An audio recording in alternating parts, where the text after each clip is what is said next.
address wrong. Yeah. Did you get the Bitcoin I sent? Nope. It's gone. Dang, that's too bad. Can we get it back? No, that's not how it works. Find it, we'd have to iterate through every possible seed phrase combination in existence, and that number is astronomical. And Right. Wow. Wait a minute. What if we printed more fiat and bought more Bitcoin? right, yep, that would work. We'd have to make up a reason to justify the printing, like a war or something. Yeah, I am pointing and talking to avoid Clinton. Okay. Go with me on this. Oh, yeah. And by the way, that's right, great. Yeah, right. He thinks he saw Haley Welch here at the church. Wow. Let's hop tour some cash into the world. I am Satoshi Nakamoto. Hop tour. Yeah, I am just going to point and talk to. Yep. If you cannot understand why Bitcoin is in the top 10, you need to shut the fuck up. If you cannot understand market view of participating in, you need to shut the fuck up. If you cannot understand competitors' weaknesses, trends, you need to shut the fuck up. If you cannot understand how to take their customers from them, you need to shut the fuck up.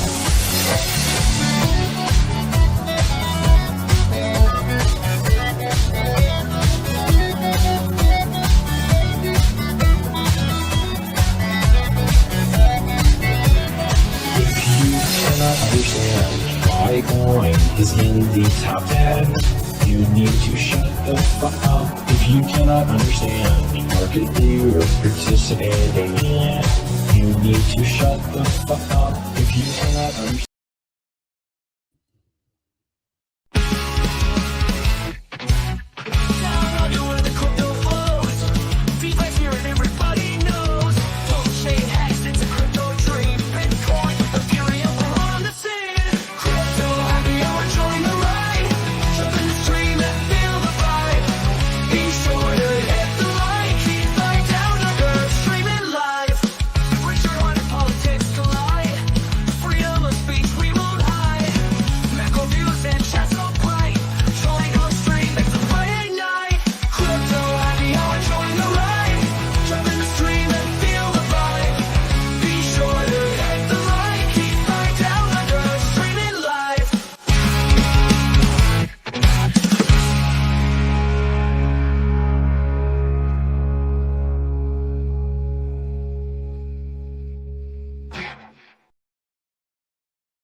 G'day everybody and welcome to the Crypto Happy Hey. Hour, and g'day to my main man Base Radiant. How are you going, bro?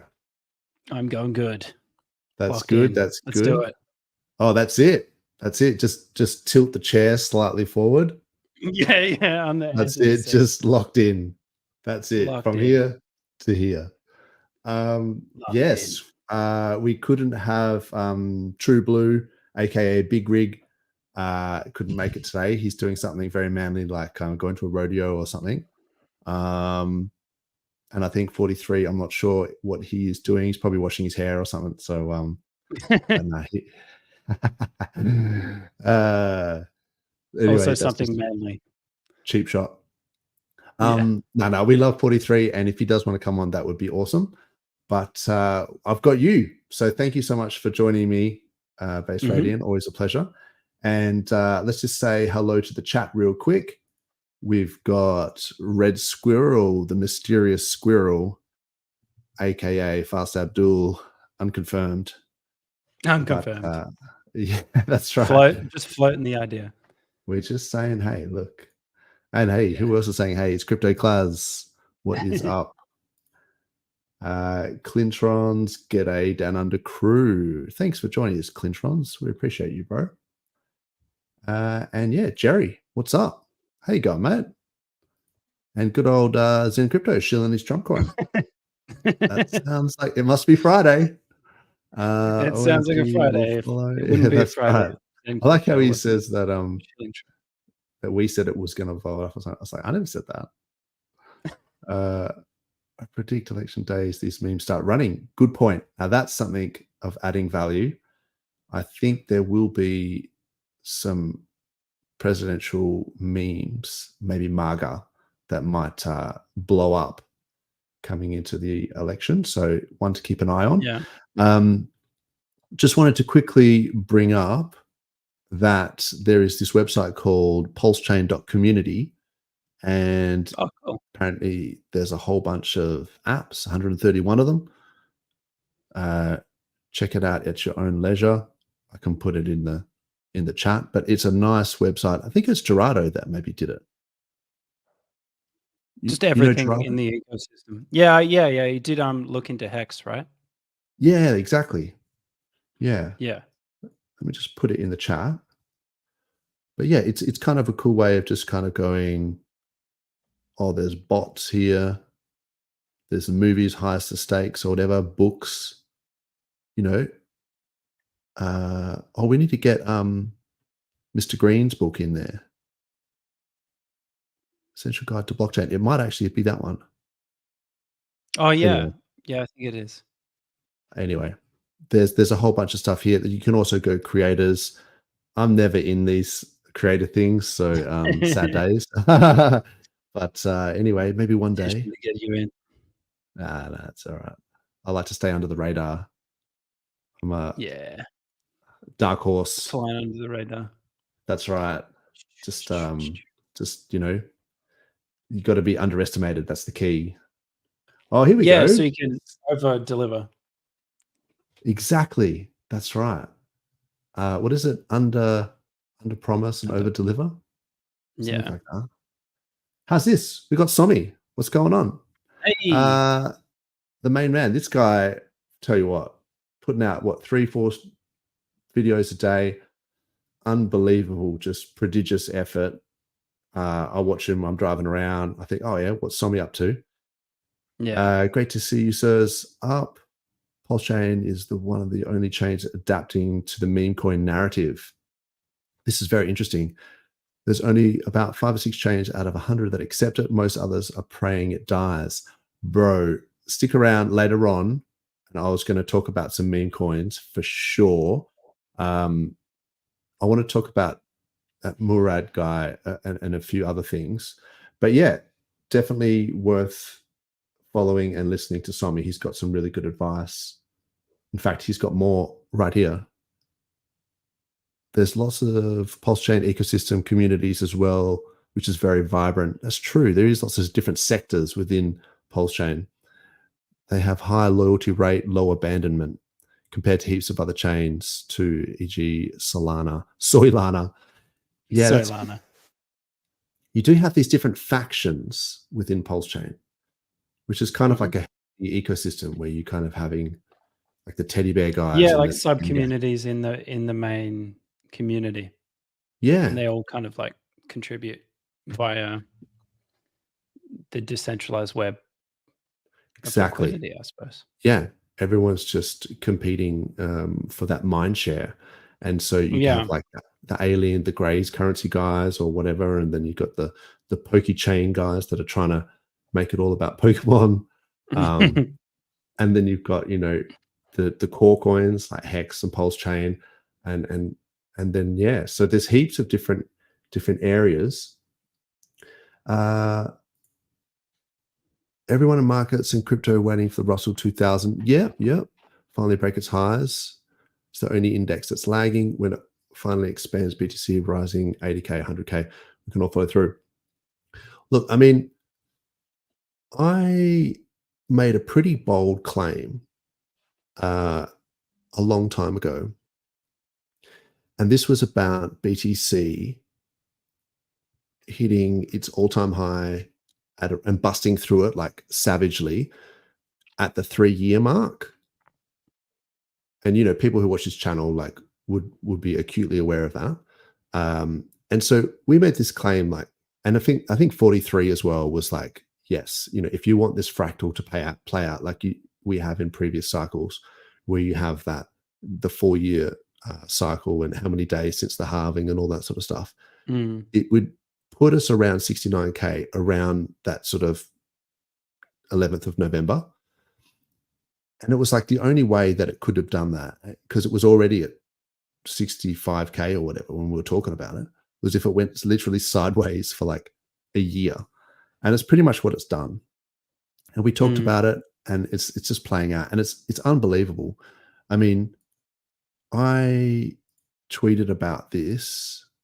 Like, if I go to, oh, okay, I have to do it on this because I've got tabs set up. Spewing. Hang on a tick. That's all right. Yeah, just hang on. Bear with me 2 secs. You're stuck on the UI. Yeah, it's just because you mix up tabs and stuff. So yeah. So this was one call that I made, which was about the bottom of the BTC, like the bottom of the crypto cycle. Mm-hmm. And this was, I was saying 10th November 2022. And I called that in, August 15. So, 3 months before. That's a very good call. And it was like pretty much up only. There was this little Judas candle, let's call it, for those. Yeah, I think like that. If you bought, then you would have been pretty happy. Yeah, 15K. So I picked it to the day, 3 months before the day. But then I also, in that thing, someone had said, like a comment, what do you think will happen to PLS? And I said, and this is in February 13th, I said, PLS targets are hard, but BTC target 69K by 8th of November 2024 still on the cards, because I think it's going to bust through that 69K. Anyway, I retweeted. It got like 1 like. So no one seems to care. So I don't know why I'm not bringing it up now, but no, it's good. Like when you got receipts though, and you're like, I called it. I did call it. It's like, so a lot of, I guess I was saying that, this whole No one was listening, but I said it. Russell 2000 thing. And yeah, I get that. But it could just be literally the 3-year cycle thing. And they just manipulate these markets. They want it to hit previous all-time high around that 3-year mark. And it just also happens to be the election, right? Like the election is the November 5th. So if Trump gets in, BTC is just going to rocket. It's like prophecy confirmed. A lot of people were saying BTC was going to go to 80K, 90K back in February. And I think I was one of the few people that sort of said, no, it's just going to go sideways for like 6 to 9 months, which is a hugely unpopular thing to say. Yeah, because it's not like exciting. Yeah, exactly. It's like I could just give moon targets to everything and just be like, yeah, to $1, PulseChain to $1, like let's go, and everyone get amped. But then it just feels like it's being disingenuous if I'm just trying to pump people up, and I don't actually think that's going to happen. In fact, the other prophecy that I said, which has sort of come true, is that I was talking about, Hex pumping up before the trial, like significantly, and then like bleeding into the trial. Yeah. I don't know if you remember me saying that. I remember that. I didn't know. I remember that. Yeah. I was just like, in the past, when you have these sell the news events, it seems to be, and let's just pull this up. It seems to be that we get a massive like runner. And so this is PulseChain. The charts all look the same, by the way. Yeah. Because of the liquidity bonding, or however you want to sort of say it. But this massive run, and then so the trial.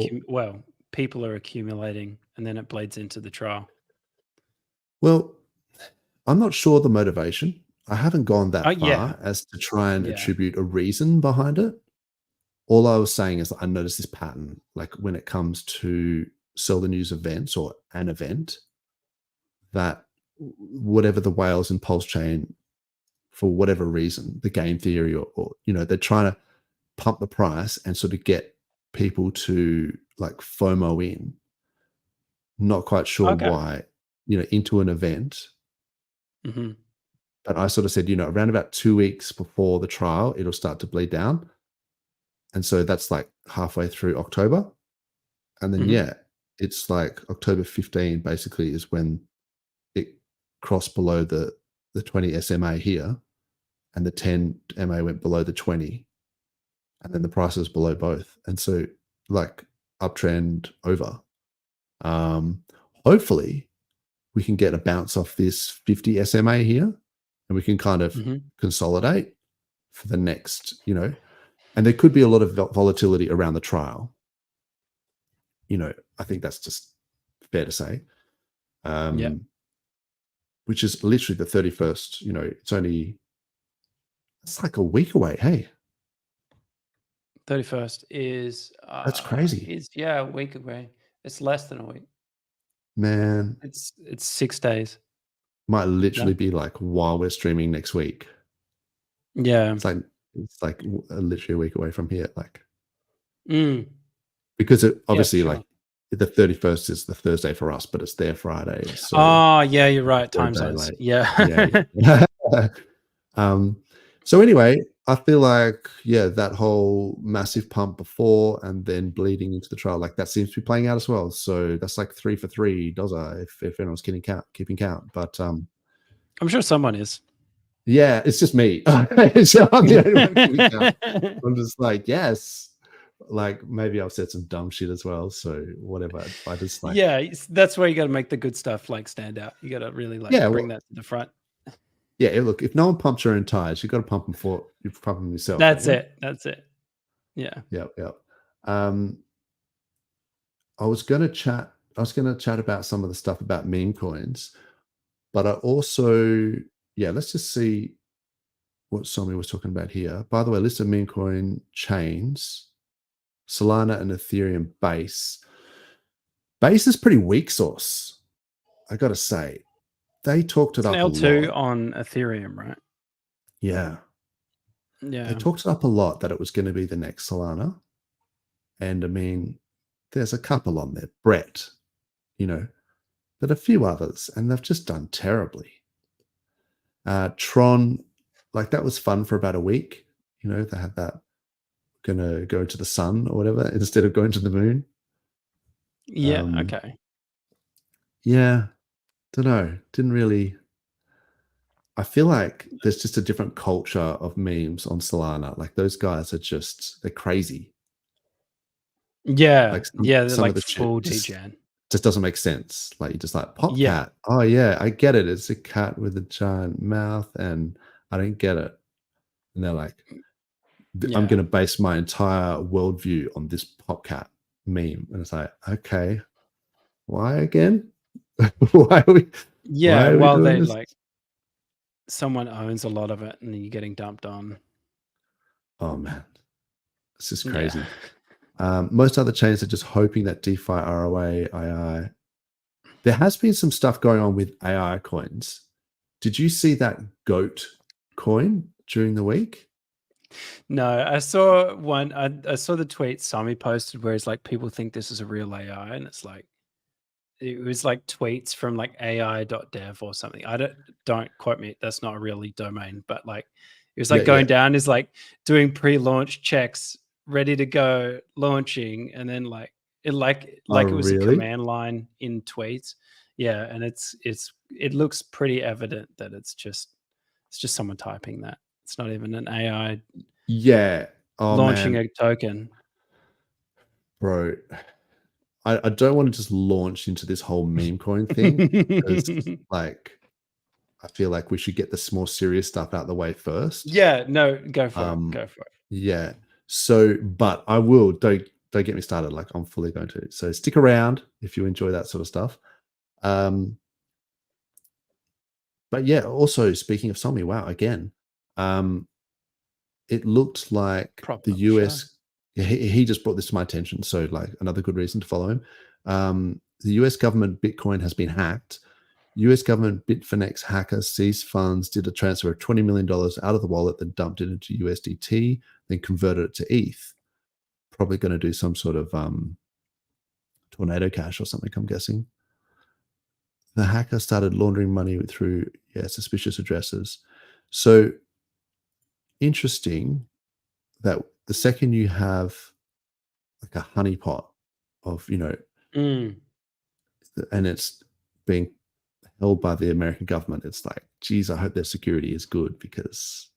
You would think so. You would think the US government would have good security. Out of all the people you'd expect to have good security and good like handlage of wallets. I mean, maybe it's nefarious inside job maybe. I'm just speculating random Exactly. stuff. It could Just like, easily oh, be.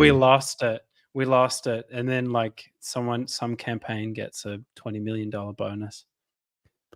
I don't know. Yes, Making especially stuff up. around the election. Yeah. Can you give me a thumbs up if you can hear this one?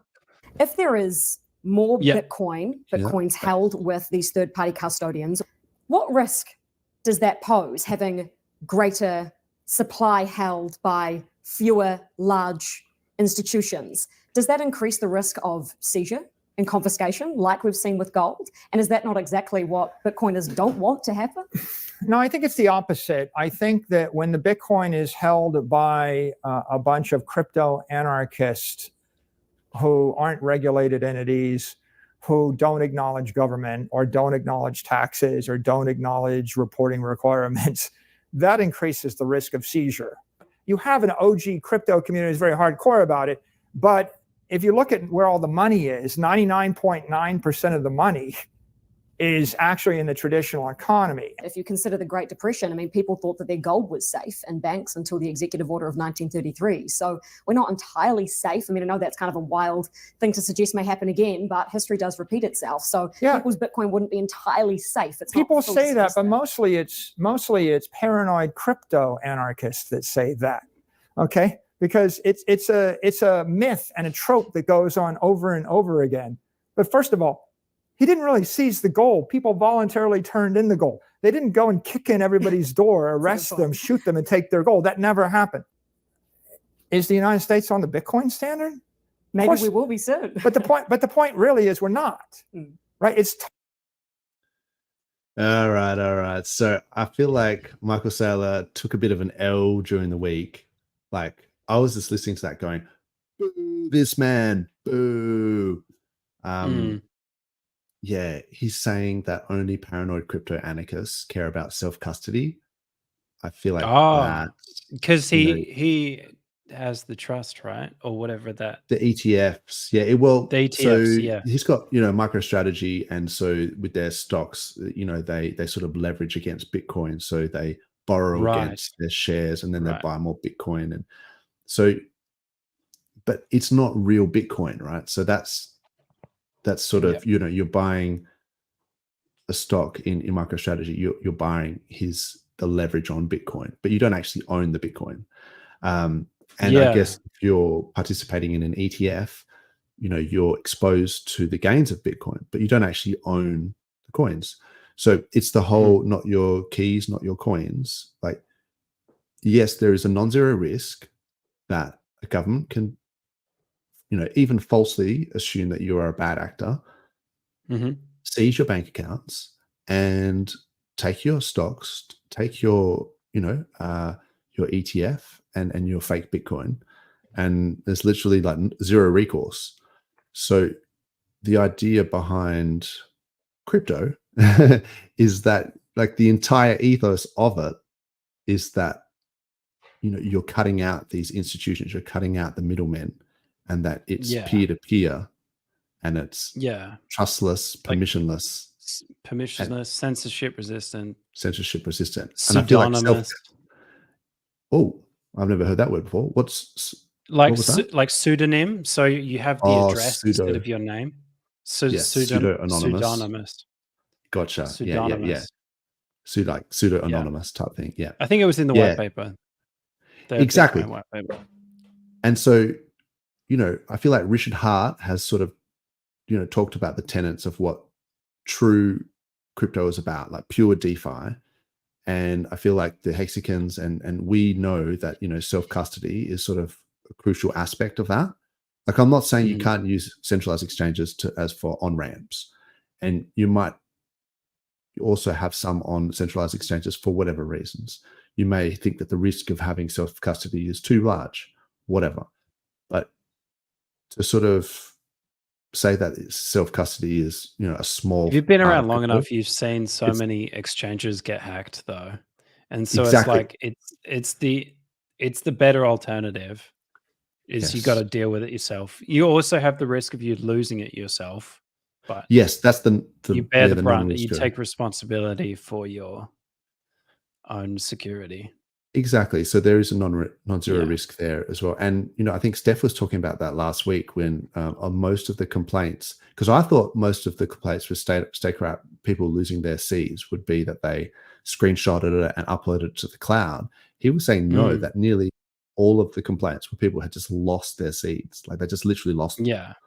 And I was like, oh, okay. So seed management is actually maybe more crucial Huge.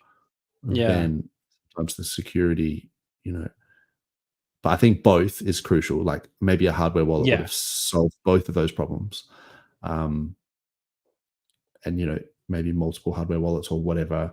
I mean, there's multi-sig, there's all sorts of other things you can get into. But yeah, I just really got triggered when I saw, maybe not triggered, but like, I was like, I know what you mean. Like it's irritating hearing him talk like that about Bitcoin. It's like you're misunderstanding the point. But then you also got to think you got to like incentives. You can't attribute like malice where incentives and so obviously he's shilling something which is a non-custodial version of crypto. So then of course that he's financially incentivized to sort of say that aspect of it and play down the self-custody aspect.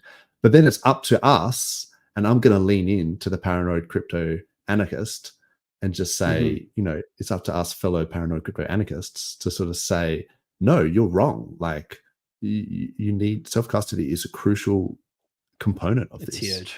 And there's lots of examples of it. Like, I mean, there's less ATMs going around, you can barely deal in cash. They restrict how much cash you can get out, and they ask what it's for and stuff. And so at what point is it like, well, if you don't give a good enough reason what you can't get your cash out, like what are they asking? If they kind of imply that that's a possibility, even though it's not. Like you can say even though anything. it's not. Yeah, you can say anything. They're not going to give. It's just implicit that we're going to look sternly at you when you take this money out. Just shame you. Just get a big bell. What are you doing? Actually shame you. Yeah. What are you doing? Buying meme coins? Get out of here. It's like, oh no, just house renovations. Yeah, it's okay. A lot of banks block like purchase of Bitcoin, but will allow off-ramp behavior, so they like pick and choose as well. Oh wow. Yeah, because I've run into that putting issue. putting limits on things. Yeah, putting limits. Yeah, it's just, I don't know. I mean, yeah. And so there's a bunch of other things as well. So I made some notes because they talk about, and this used to be the thing, that Bitcoin was only ever used for nefarious purposes, like some sort of Silk Road drug thing. Yeah. And that was just, and so it's just a scam, and that's the way that people look at altcoins now, and particularly in particular Hex. People are sort of saying it's a scam. It's like, yeah, everyone thought Bitcoin was a scam too. Like, just chill out, give it like 15 years. And it was going, not only is it a scam, but it's going to zero. And that never did happen. It goes down a lot, but it's not a scam, and it's not going to zero. Exactly. And so, some this meme was one coins thing. do though. Oh yeah. I'm not saying all meme coins, 99% are scams. Like, let's just get this clear. 99% are scams.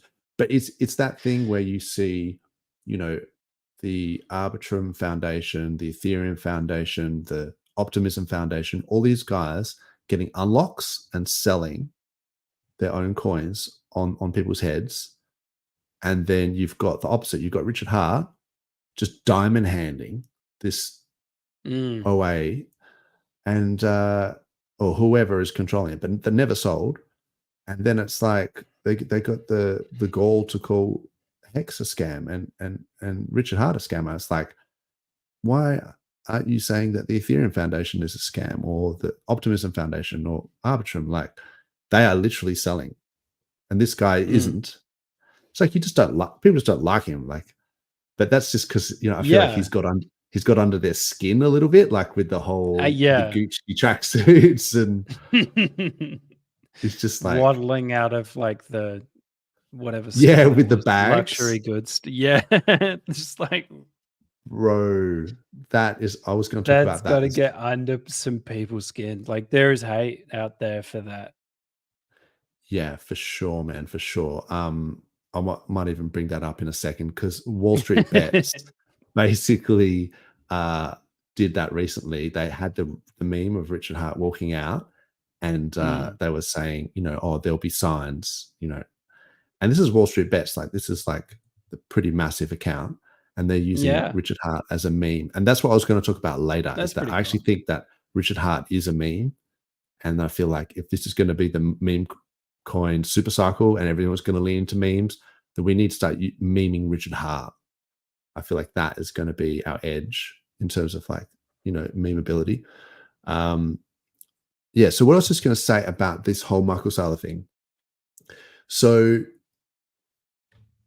I saw a thing where they were saying this TD bank in the US was fined $3 billion for failing to prevent money laundering by drug cartels. They had over $18 trillion of customer activity over a decade that had been laundered from drug cartels. So this is a bank. Yeah. $18 trillion. That's like, what? that's a bigger than lot. most countries. $18 trillion. And they got fined $3 billion for this, right? So let's not shit ourselves That's not here. proportional either. We're talking about, they're talking about, oh, crypto, these guys are, they're, doing, I think it was like the head of the Federal Reserve or something said that. Yeah, I'll see if I can pull that up. The head of the Federal Reserve said something about, oh yes, yeah. Only being He's used like, for. Yeah, here it is. he looks like a. Being this wrong should be illegal. This is funny. So, the Federal Reserve President Neil Kashkari said crypto is almost never used outside of drugs and criminal activity. It's almost never used outside drugs and criminal activity. Yeah. What? Crap. What are you smoking, bro? And then the evidence points to the contrary. And he's just saying like, and then people saying, yeah, being this wrong should be illegal. Like, so. Actually, though, like, that has an that's effect on the dumbest market. thing I've heard. Say again? That has an effect on the market. Like, yeah, I get that it's an opinion, but he's the head of the Federal Reserve. Like, that's it's just not. It's not the right thing to be saying. I feel like as the head of the reserve, especially when it's not true. It's actually not true. It's provably false, like in so many ways. So, for example, during the week, Avalanche Foundation had introduced a Visa crypto spending card. So you can have a self-custody wallet and you've got a Visa card and you can use like, I think, multiple different cryptos, and you can use it to, wrapped AVAX, maybe some other ones as well. But like on the Avalanche chain, I guess. So I guess you could just use, so say you had Pulse, you could bridge it using PortalX to Avalanche and turn it into USDC. And then you could spend it with your Visa card. That's pretty cool. Like, that's pretty good. Just like you can use crypto to buy stuff as well. Like, it's not. And there are people doing it. They wouldn't do it if they weren't making money. Like, there's obviously some, maybe they take a little fee. The Visa, MasterCard always takes a fee anyway. So, yeah. I don't know. There It's just people are probably paying for food and feeding their family and buying bills and stuff. Yeah, 100%. There was one travel place that I think I saw Ivan on Tech. Shout out to Ivan on Tech. It was like, how there's like is it Travala? Travala. Yeah. Here it is. Sorry, I'll pull it up. Is that a hardware wallet? Travala. Oh no, like the travel company. It's a travel thing. So you can book hotels and crypto with crypto. Like you can book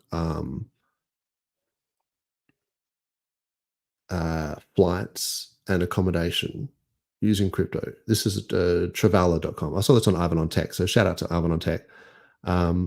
So yeah, if you like wanted to go on holiday or whatever, you can. So I just don't understand this They whole accept it. like Yeah.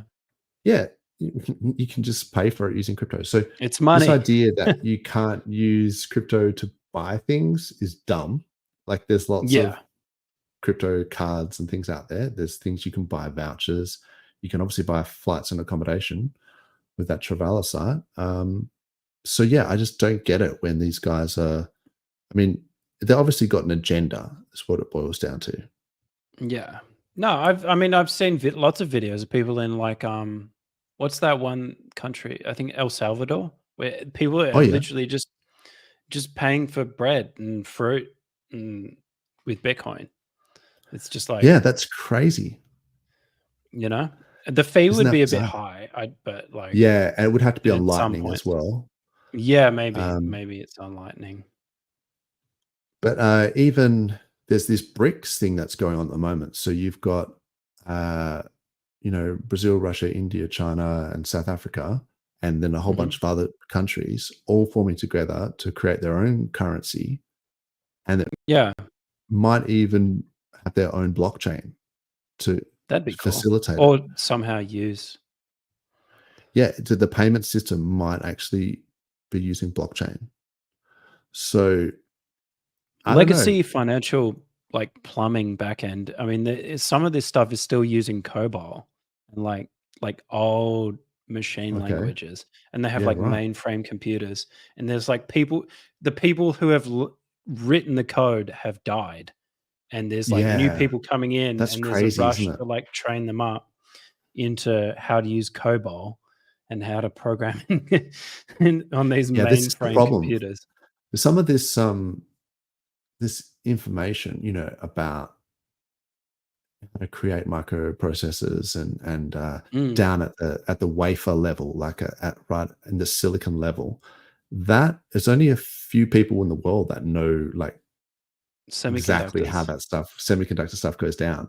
And Yeah. then so eventually, if they don't pass that knowledge on, because everyone Yeah, just gets it's pretty casual about it, like, oh yeah, I've got a computer and I put computers on top of computers and all this sort of stuff. It's like, yeah, but could you build one from scratch though?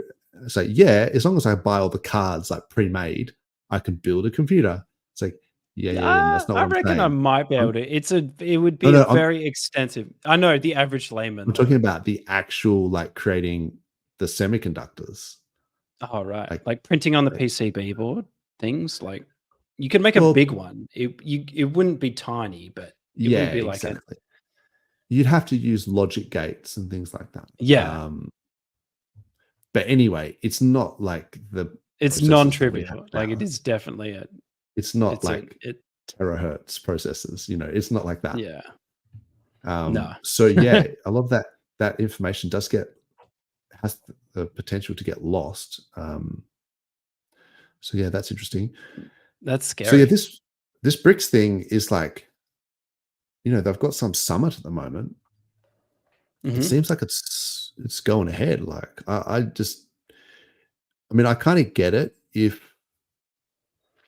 Russia is sort of trading with India and they're buying oil. So say they price the oil in this new currency, and that they control the rate with respect to gold or how it's backed or whatever. It might just be easier for them and like more beneficial for them than converting it to US dollars every time. Yeah. And then getting like slapped with sanctions and all the regulatory like framework that these countries who don't necessarily agree with America but have to use America's financial plumbing, Yeah, but they've isn't it just crazy? created their own thing. Yeah. I mean, they're just doing trading between, and it's kind of good to see China and India. I mean, that's crazy because these guys have massive border disputes and stuff like that, Yeah. India and China, and they're obviously the most populous countries in the world. So, huge. but to have them, at least in some regard, that's the actual currency.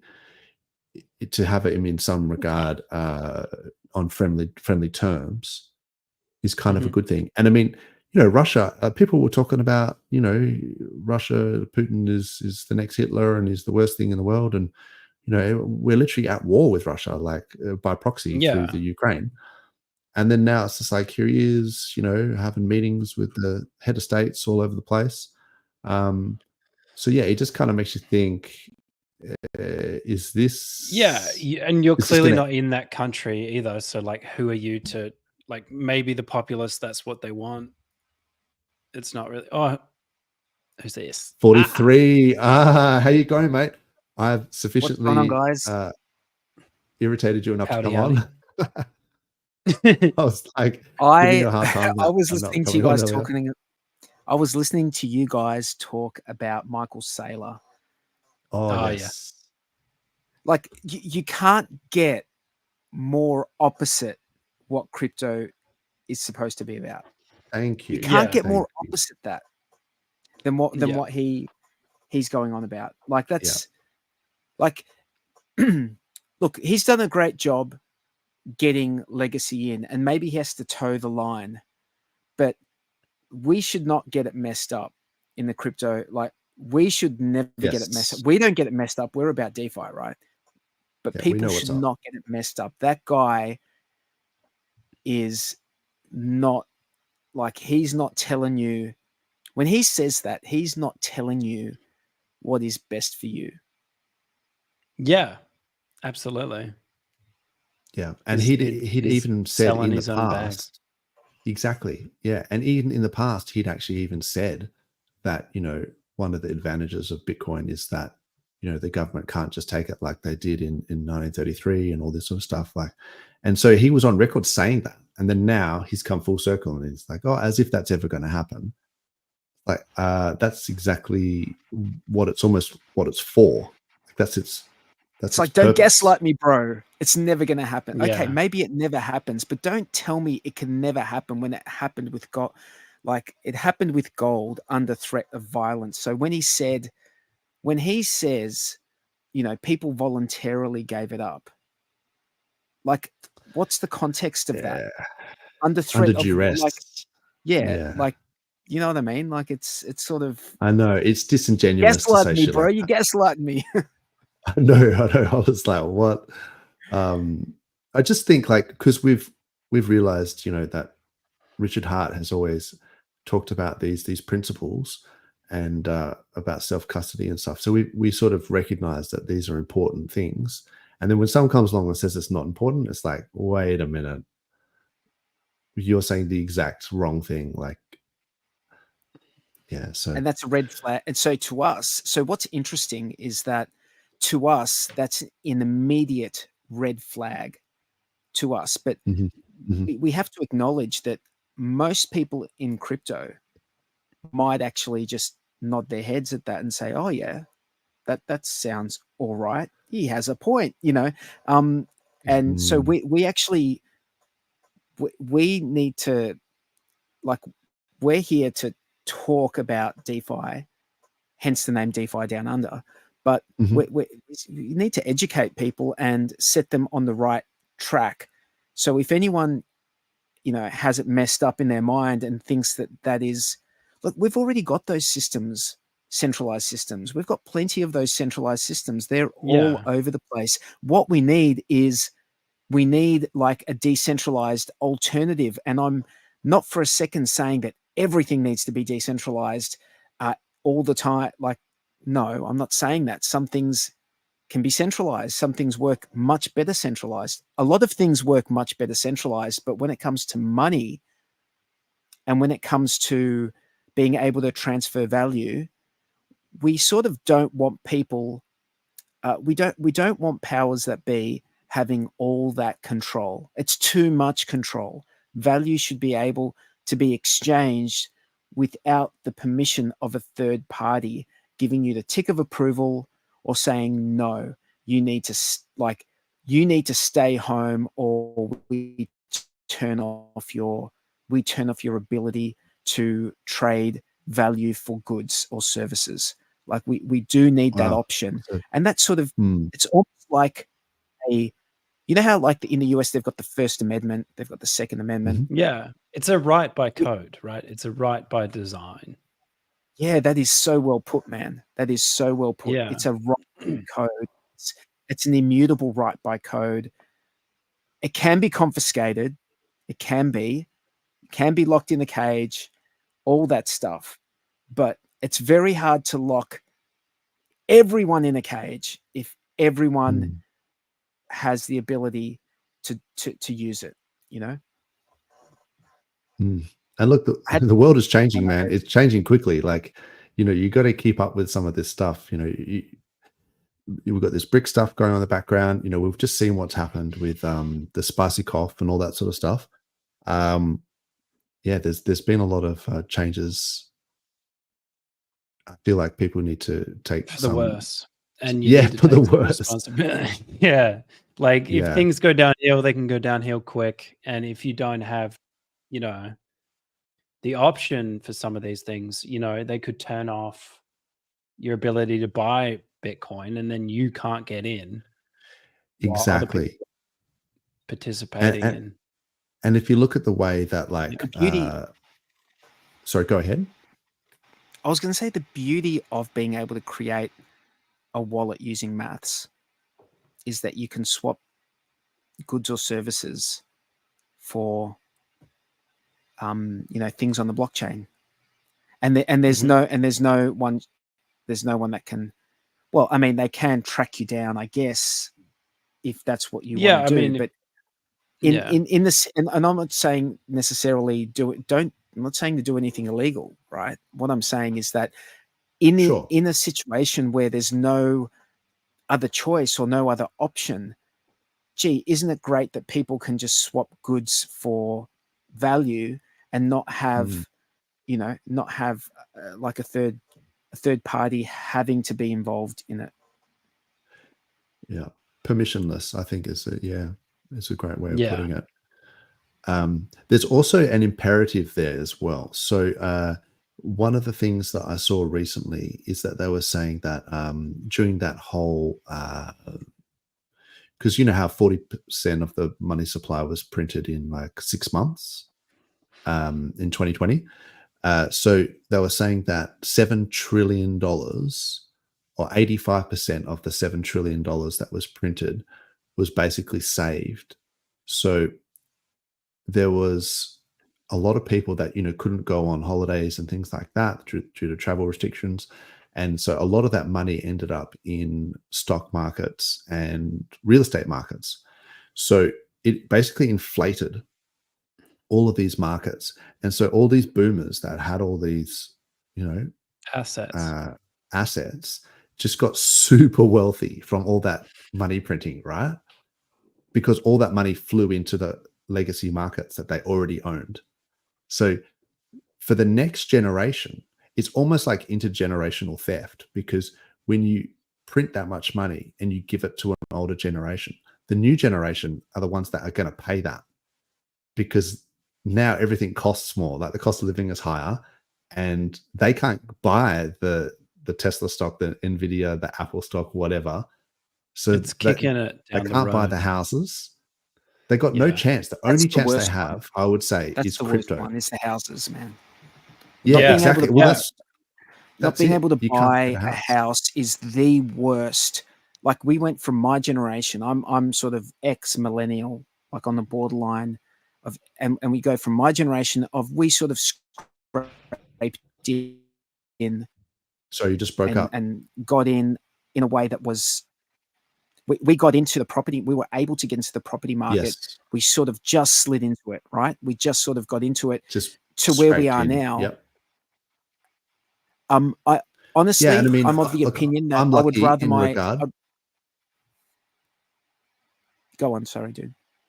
Oh no, I was just going to say I'm lucky in that regard. I had a shared equity scheme with the government. I couldn't afford a house. I had to actually buy my first house was 80% shared equity with the government.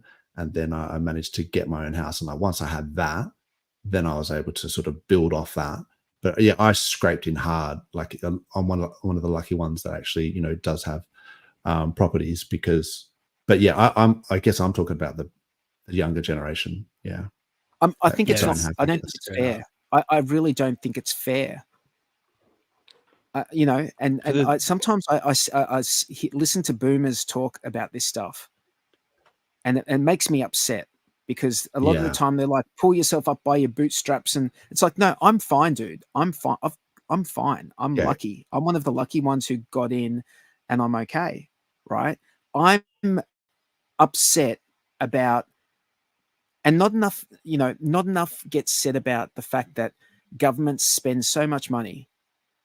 Yes, the spending is out of control. You know, so much debt that needs to be paid back by future generations, and that debt also, like the people borrowing, and I'm not having a go at anyone who borrows to invest. By the way, like the system is what it is, so you just do what you do what you can do to get ahead, right? But I think it's an unfair situation where you've got like just being able to afford a place just to sleep at night is so expensive. Like that it's really not a reasonable situation for a country just to do that to its next generation. Yeah, 100%. And then so what I was getting at with that was that if this younger generation have been almost inflated out of the opportunity of buying a house and to buying these assets that could do well, then really their only opportunity is crypto, to be able to secure real estate, you know, in the future, to be able to, you know, get those sort of gains.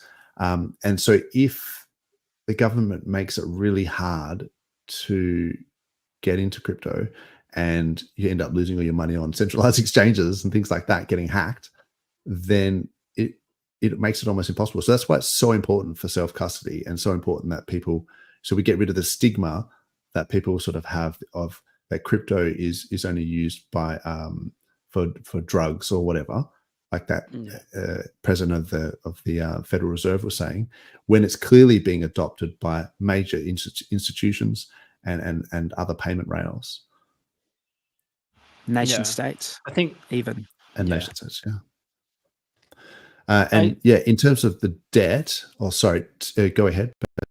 I was just going to say, like, you're absolutely right about people not being able to participate in legacy TradFi markets because, like, of the quantities that you need. Like, if you want to get into stocks and stuff, you might need to have like 10 grand or something just to put in to open an account, you know? Sure. Whereas, like, there's no minimum with DeFi. Yeah, you can buy like $50 worth of Pika or something and just be like, you can buy like sub-cent if you really wanted to.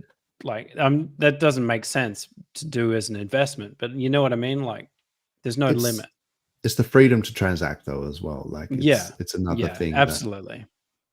But you also are gaining exposure to like the broader market through Bitcoin in some sense as well. You have an asset, right, that can appreciate. And if it's a cleverly chosen or many cleverly chosen assets, then that's something that fiat just doesn't do.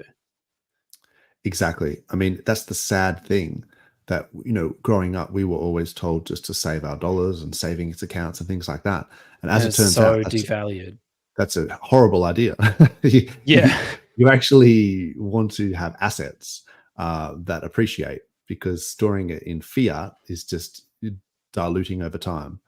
So, but we were never taught that in school, you know. So, you know, that's the thing. So you really, you want to actually be even then debt, and then like clever financial books. So like books like maybe I won't like name them, but there's like Get Your Money Right type books, right? Most of them, it still like are like Bitcoin's crap, like crypto, stay away from it. So they'll go through all this whole thing of like pay down your debt, be clever with your money, yada yada yada. I can summarize all those books.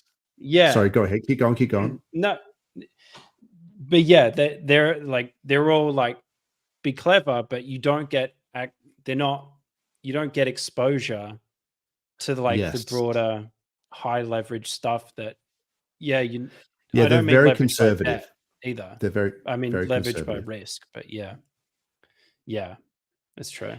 But don't you reckon a lot of those books, like Rich Dad Poor Dad, But or very few of whatever, them even explain the mechanism. Well, they're nearly Sorry, all. guys. You can condense those books down. Sorry, there is a bit of a lag. It happens all the time. So Yes, I've got a massive lag. I don't know why.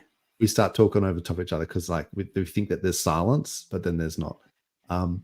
But yeah, there's a lot of those books you can condense them down to compound interest. You know, like that's a lot of the thing. If you read a lot of those books, like you know, Money Matters and all this sort of stuff, and Yeah, it's like the power of compound interest. Yeah, barefoot investors. That's what I was thinking. But like these guys they're stuck in the past, man. The world has changed multiple times over, and it's changing at an accelerating rate. It's going exponential. So you got to keep up with what's going on. None of them really address the underlying mechanism, you know, which underpins why asset prices are going up over time. The money printing. Yeah, like it's Yeah, more marbles, man. There's just more marbles going around. Bro, let me just pull this up, right? Let me just pull this up. So the US national debt has increased by 473 billion over the last 3 weeks. It stands at 35.8 trillion. So it's because it's going exponential, right?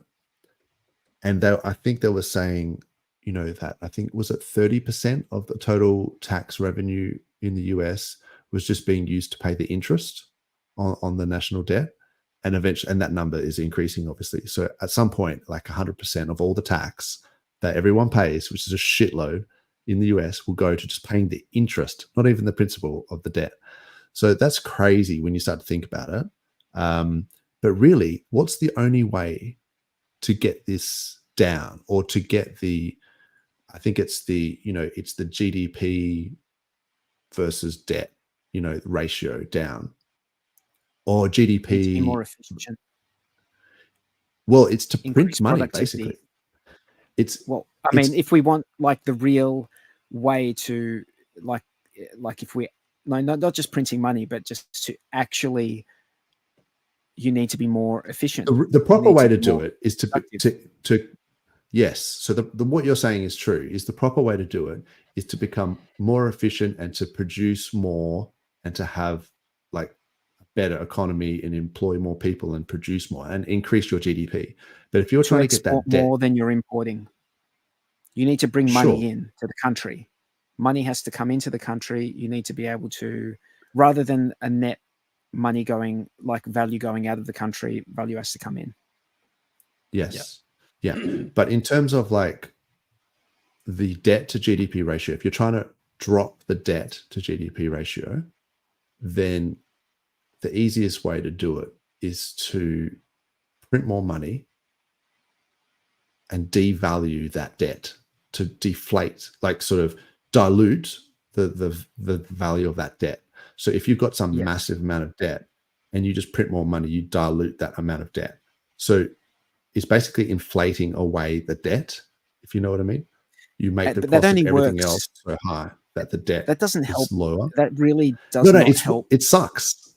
No, that's a bad thing. I'm not criticizing option. What you just said. I agree 100% with what you just said.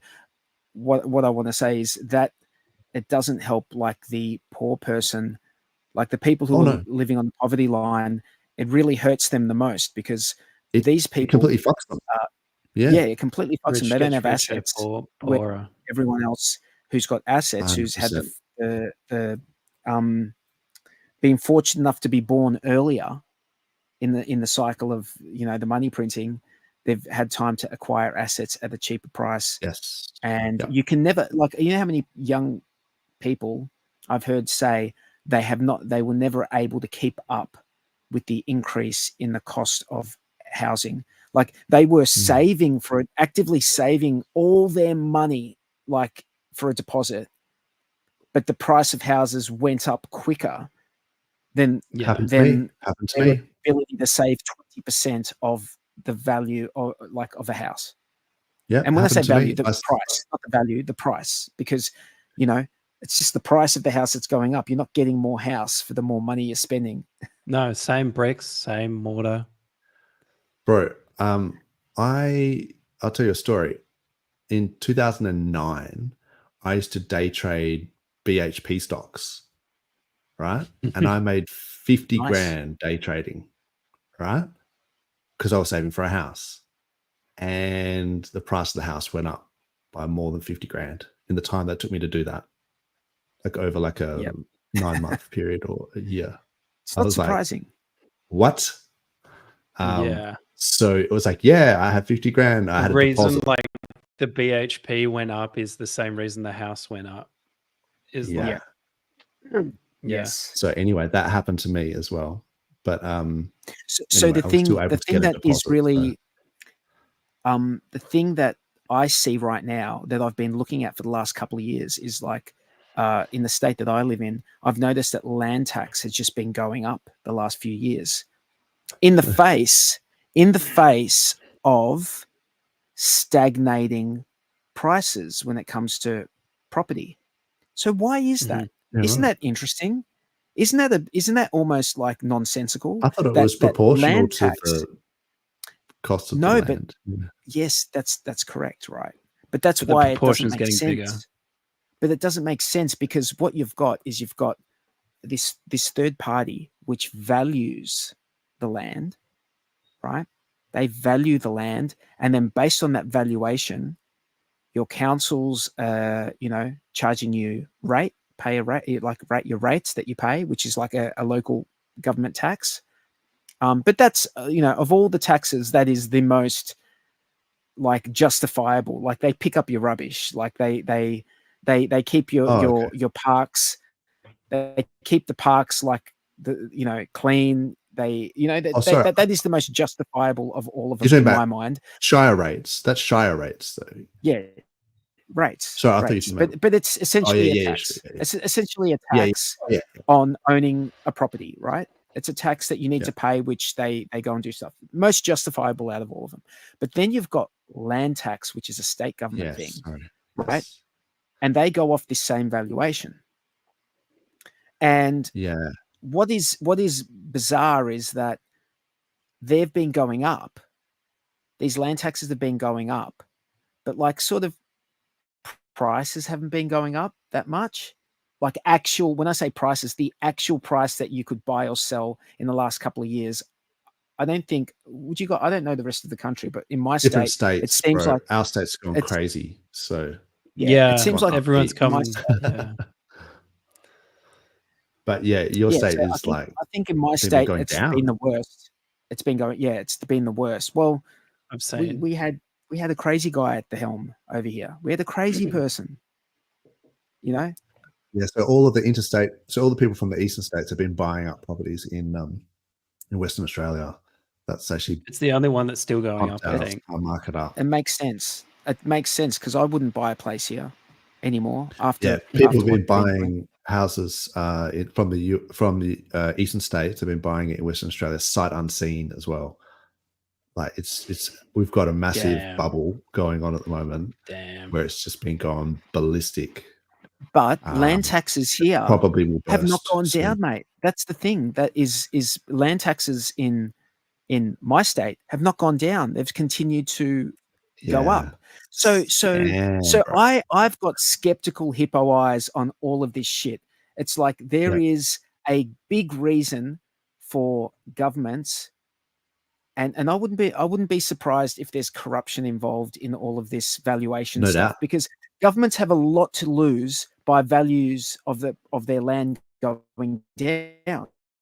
They've got a lot of tax revenue to lose. They don't want to lose tax revenue.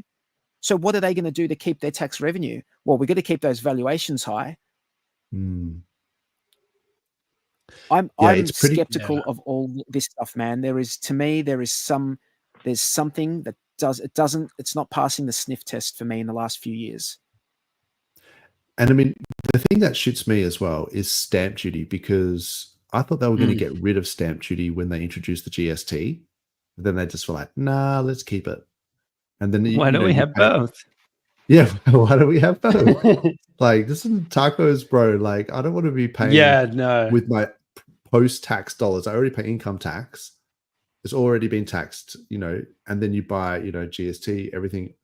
And then, you like everything. you say, you're paying GST is shire on rates, everything. land tax, you're doing all this stuff, you're paying insurance, all post-tax dollars. And then you go buy a GST is not house on and they fresh go, where's food. my cut?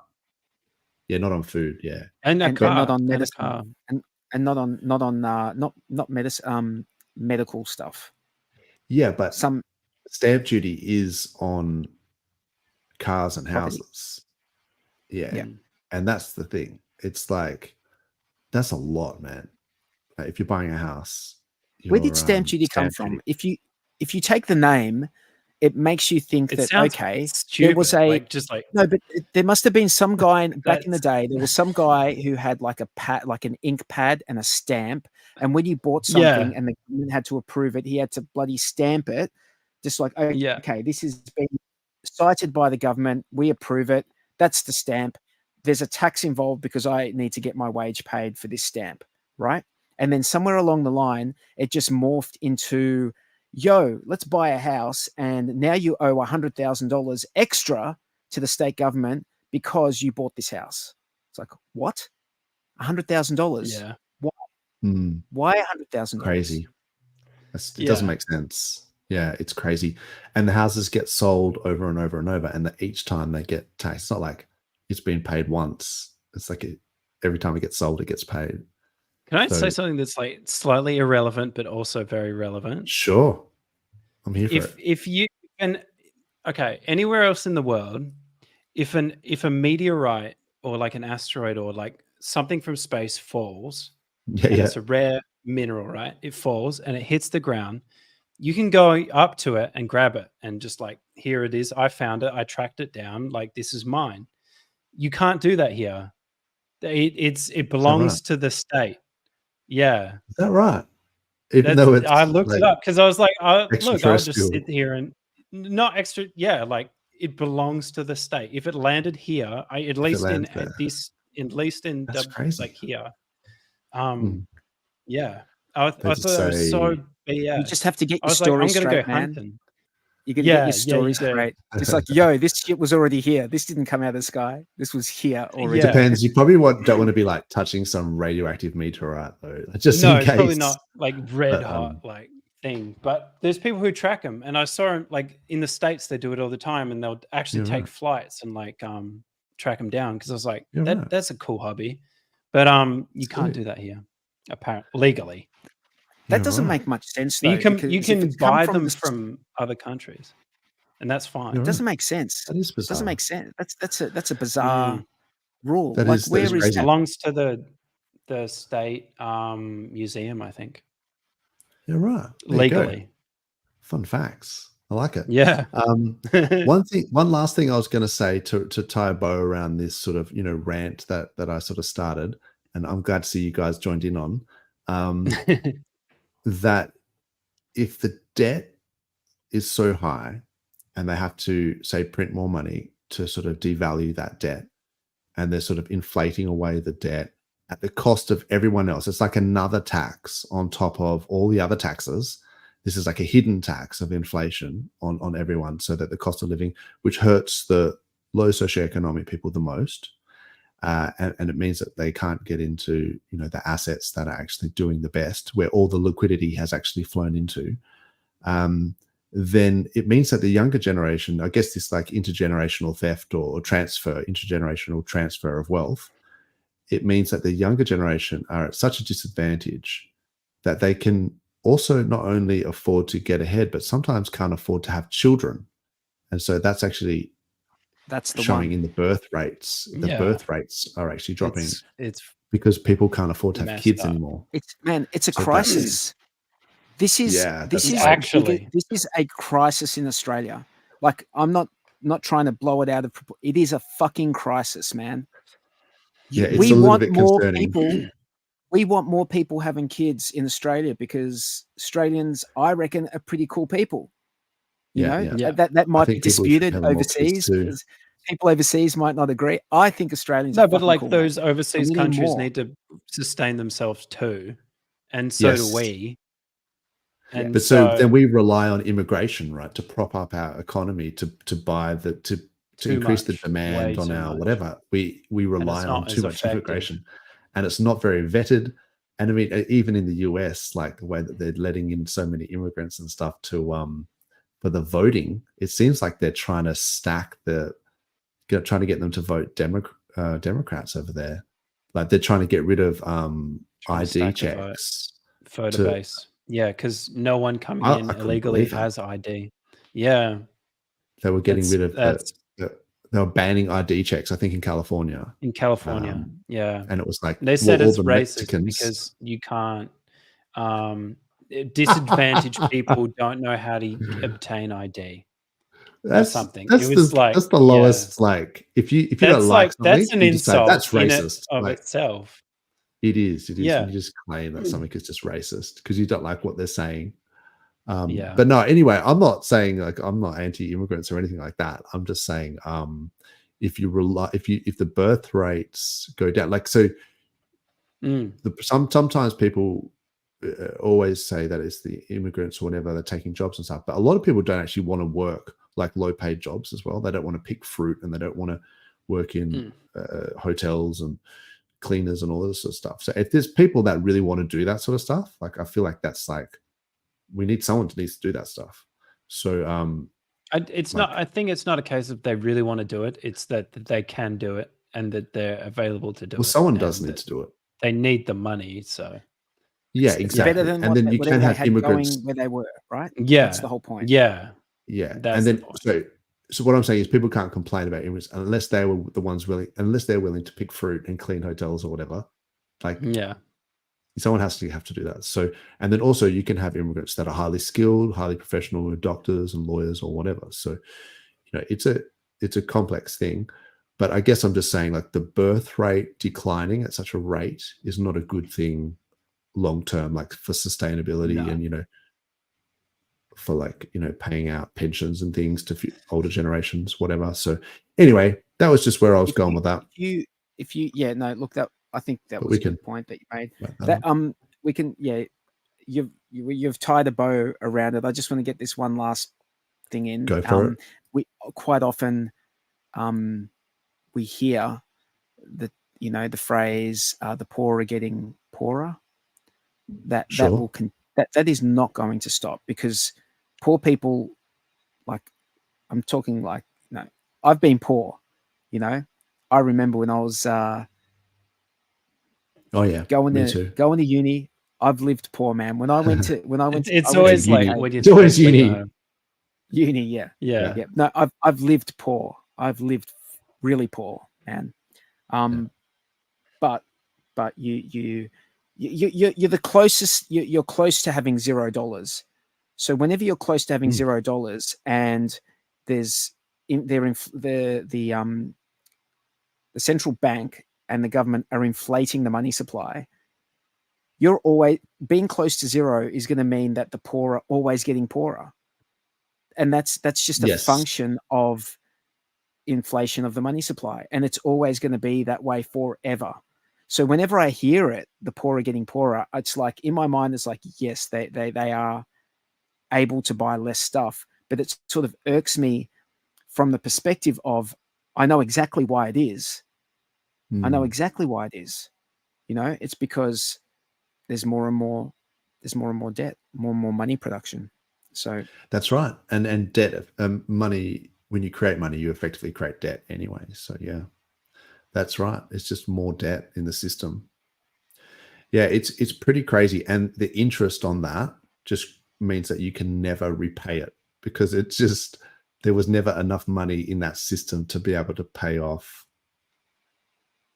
the principal plus the debt, if you know what I mean. Yeah. Because they've created an amount of money and then they'll put an interest on top. So the money that was in that system, like that was injected into the system, could never pay off. Yeah. No, it's sustainable if you are exporting and bringing in money from elsewhere. Okay. Yeah. That's interesting. So if you're bringing in money from outside the system, right? If you're producing, you're a productive country, then you are bringing in money from elsewhere, and you can get ahead. But not if the government is always like, oh, there's a never-ending trough of money that we can always spend stuff on anything at any time, and there are no consequences because I'm out in 4 years or I'm out in 8 years or It's that whatever the short-term time frame mindset. be. Mm. Yeah, no, look, this people not having kids because they can't afford to live is a real problem, and it should be the number one thing that everyone worries about. Whenever I hear anyone saying, "Hey, I haven't got kids, why do I need to pay taxes for that?" I'm just like shake my head. It's like, who's going to look after you in your old age? Which person in the nursing home is going to wipe your ass? Yeah. It'll probably It's be pretty hectic. robots by then, but Yeah, Cybertron. That Ultimo. What was Who's that guy? Optimus? Optimus. can you imagine Yeah. if Optimus catches a That thing case is creepy. for accidentally fingering someone's butthole? Like, I shouldn't have said that on stream, eh? That's true. That's true. Look, let me. It's even worse if it's remote operated. Yeah, that's right. There'll be all these like Optimuses in jail. What did you do? It's like, well, I was remotely accessed. Sure, that's what everyone says. Yeah, that's what they all say. In an attempt to steer this back to crypto, you sent me this. I'm pretty sure. You sent me this during the week 43, and I appreciate it because I was like, I'd never seen this anywhere.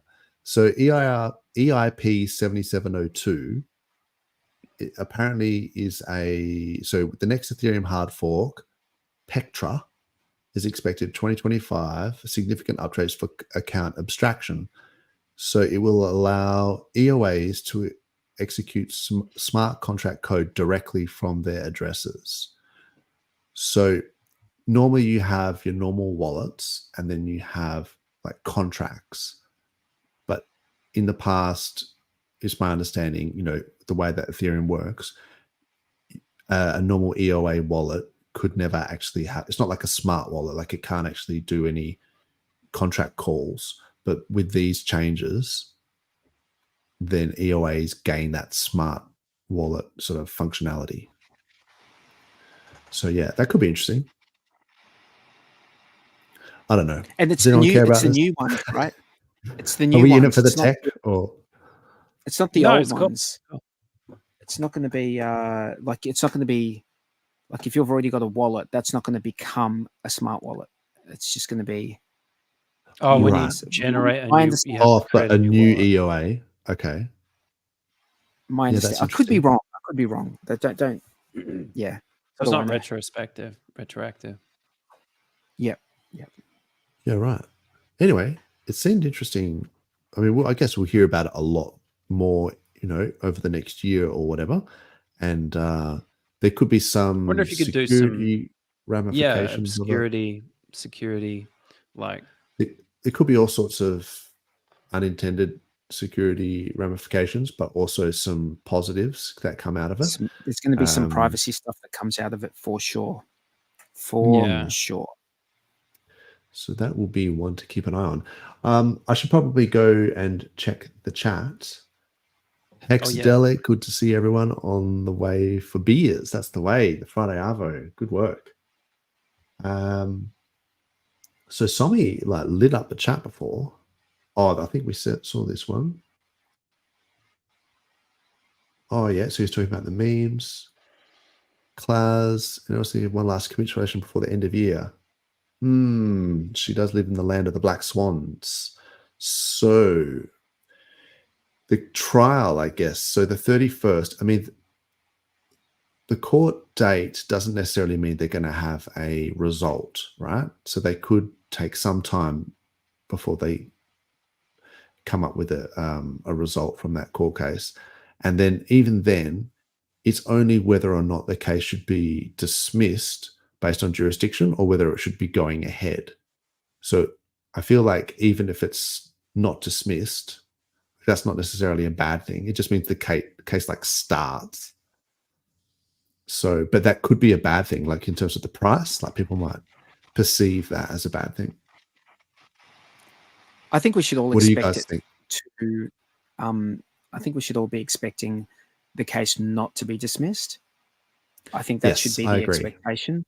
But unfortunately, I think a lot of the time people read into it that, oh, that's a bad thing. It's what is Yeah. expected.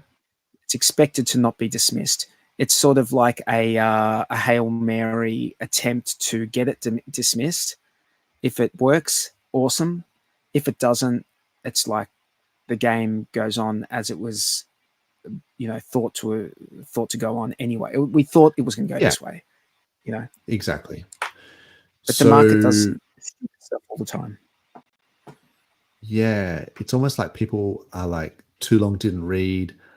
I'm not really paying attention, but I hear that the court's case is going to get dismissed. Let's all celebrate. But it's like, oh no, hang on, the court case hasn't started. Like, this is just like the preamble. So anyway, I hope it does get dismissed, but I don't really have high hopes for that. But yeah, you would think it's that one of those the court should not have jurisdiction over Richard Hart, who does not live in the U. Like, you would think, just as a matter of like common sense, he does not live in the US, right? Yeah, but are nothing to we do with the assuming US. that the courts are logical and this is going to be based on logic, or is this going to be one of those things where you're going to be pulling your hair out going, this doesn't make any sense, like most of the other things? You would hope that logic is employed when there's decision making to be made in relation to the law. You would hope that is how it You would works. hope. Yeah. But obviously, I've watched stuff happen with Trump over the last 6 months, and beggars belief. Oh man. Really. Well, just any court case, you see court cases and you see like how much, I'm not going to go into like, specifics, but some crimes get certain amount of years and other crimes get, Y amount of years. And you're sort of thinking, but hang on, this crime is way more heinous than that crime. And you sort of, this doesn't make any sense. And then, hang on, this person got out of jail after 24 months. Oh, but they were on good behavior. They were in jail though. You're thinking, why do I care how they behaved in jail? Like, their term was 10 years. They're in there for 10 years. Oh, they're out for 2 years because he was being good in jail. I don't care how good he was in jail. Like, serve your time, bro. Like, for the crime. Like, I expect it to be bad for you. That's why we put you there. I don't know. It's just, I don't like this whole people getting left out. Like, time. What do they say? Like, I mean, I'm not a lawyer. I don't know all the terms, but yeah, a lot of people get out on some sort of, On parole? no, it's like a probationary, like, yeah, it's, anyway, they get let out early, man, for all sorts of heinous crimes. And you're just sort of thinking, is this the way that our courts work? Like, what is going on? Yeah. So yeah, I feel like it's not always logical. So I guess to bring it back to this case, like the Richard Hart sort of, the SEC thing, does he have just, is he in the jurisdiction? I mean, he's an American citizen. He never renounced his citizenship. Do we know that? Pretty sure. Do we know? Hey? Well, I don't know otherwise. I mean, he was born in the US, wasn't he? I can see I why don't he know. would. I'd say he would be. So let's assume he is.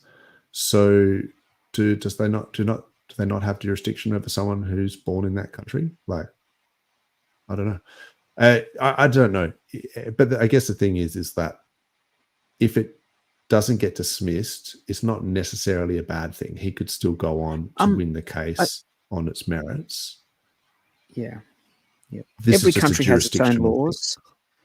Every country has its own laws. And I mean, you would think that if you don't live in the country, you haven't done anything in the country, and that doesn't make sense. But if you say, for example, like Christopher Skase or something, like, if you live in another country, that was in relation and you to haven't paid that taxes, was but that was, and then they just extradite you that was back. in relation to something. Well, that's in relation to not paying taxes in the country that you came from. Yeah. So yeah, exactly.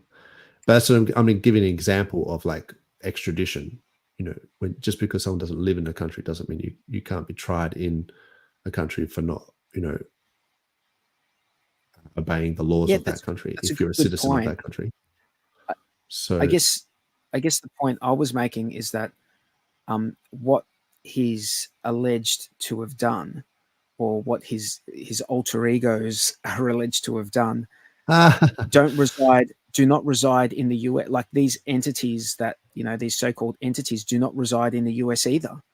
That the whole reason that, you know, the argument that's been made by the prosecution is, you know, I guess in part that there are people in the US, right? There's incorporated company in the US that whose code he forked, and as a result of that, then the jurisdiction is the US, because the company that originally created that code is incorporated in the US. So that's sort of the argument. But we're talking about code here that resides on the blockchain. So I feel like that's almost part of the actual case. Like that's the actual case as to whether the Hex or PulseChain is like an alter ego of him, and like, whereas I'm not sure if they'll take that into account when it comes to jurisdiction. Well, I thought that was the whole argument. Like the case got brought in New York, right? So I thought that was the whole like argument for why they could bring the case in New York, because he forked code Uniswap, that was Uniswap code, or whatever, or it was actually CowSwap, right? Wasn't it CowSwap? No. It It was Pancake Swap. Pancake. Sorry, my bad. Yeah, Pancake Swap. Yeah, but that was the thing, is it didn't even make sense. Like they were saying, because the head office BNB. Yeah, it's BNB. Okay. Yeah, and they were saying, oh, but because Uniswap was based in New York, yeah, it didn't make any sense why they. I think they just that's had interesting. a favorable judge like maybe in New York. I don't know, man. Look, it's out of our control. I try not to stress about things I can't control. I feel like that's like a good motto for everyone. Like if you can't control something, if you can't control something, then don't worry about it. Waiting for it to happen, and then once you can do something about it, then you can then act. But otherwise, it's just occupying mind space and taking up energy. Don't stress. Well, don't stress if you can't control it. Don't stress. By all means, be mentally prepared for it, but don't like sit there sweating bullets over it. Like you can't change it. Like just you can't change it. Just be prepared or whatever. Mentally prepared for what could go down. Yeah, and being prepared is different. You know, prepare for the worst and pray for the best. So I think that's a good saying. You know, that sort of thing. Hope for the best, but always prepare for the worst. So that's a good motto. But you know, and where people see crisis, there's opportunity. I'm just throwing out fucking fortune cookies here now. But you know, cliche down under, right? Yeah, that's right. Cliche down under. But no, look, when there's, you know, crisis, there's opportunity. So maybe if it does wick down, maybe people are going to have some limit orders set and they're going to scoop up some bargains, or maybe it'll just go to the moon. Who knows? We don't know. All I said was that I think you might. Yeah, don't catch chickens before they're hatched, and by all means, no more cliches. We don't know how long.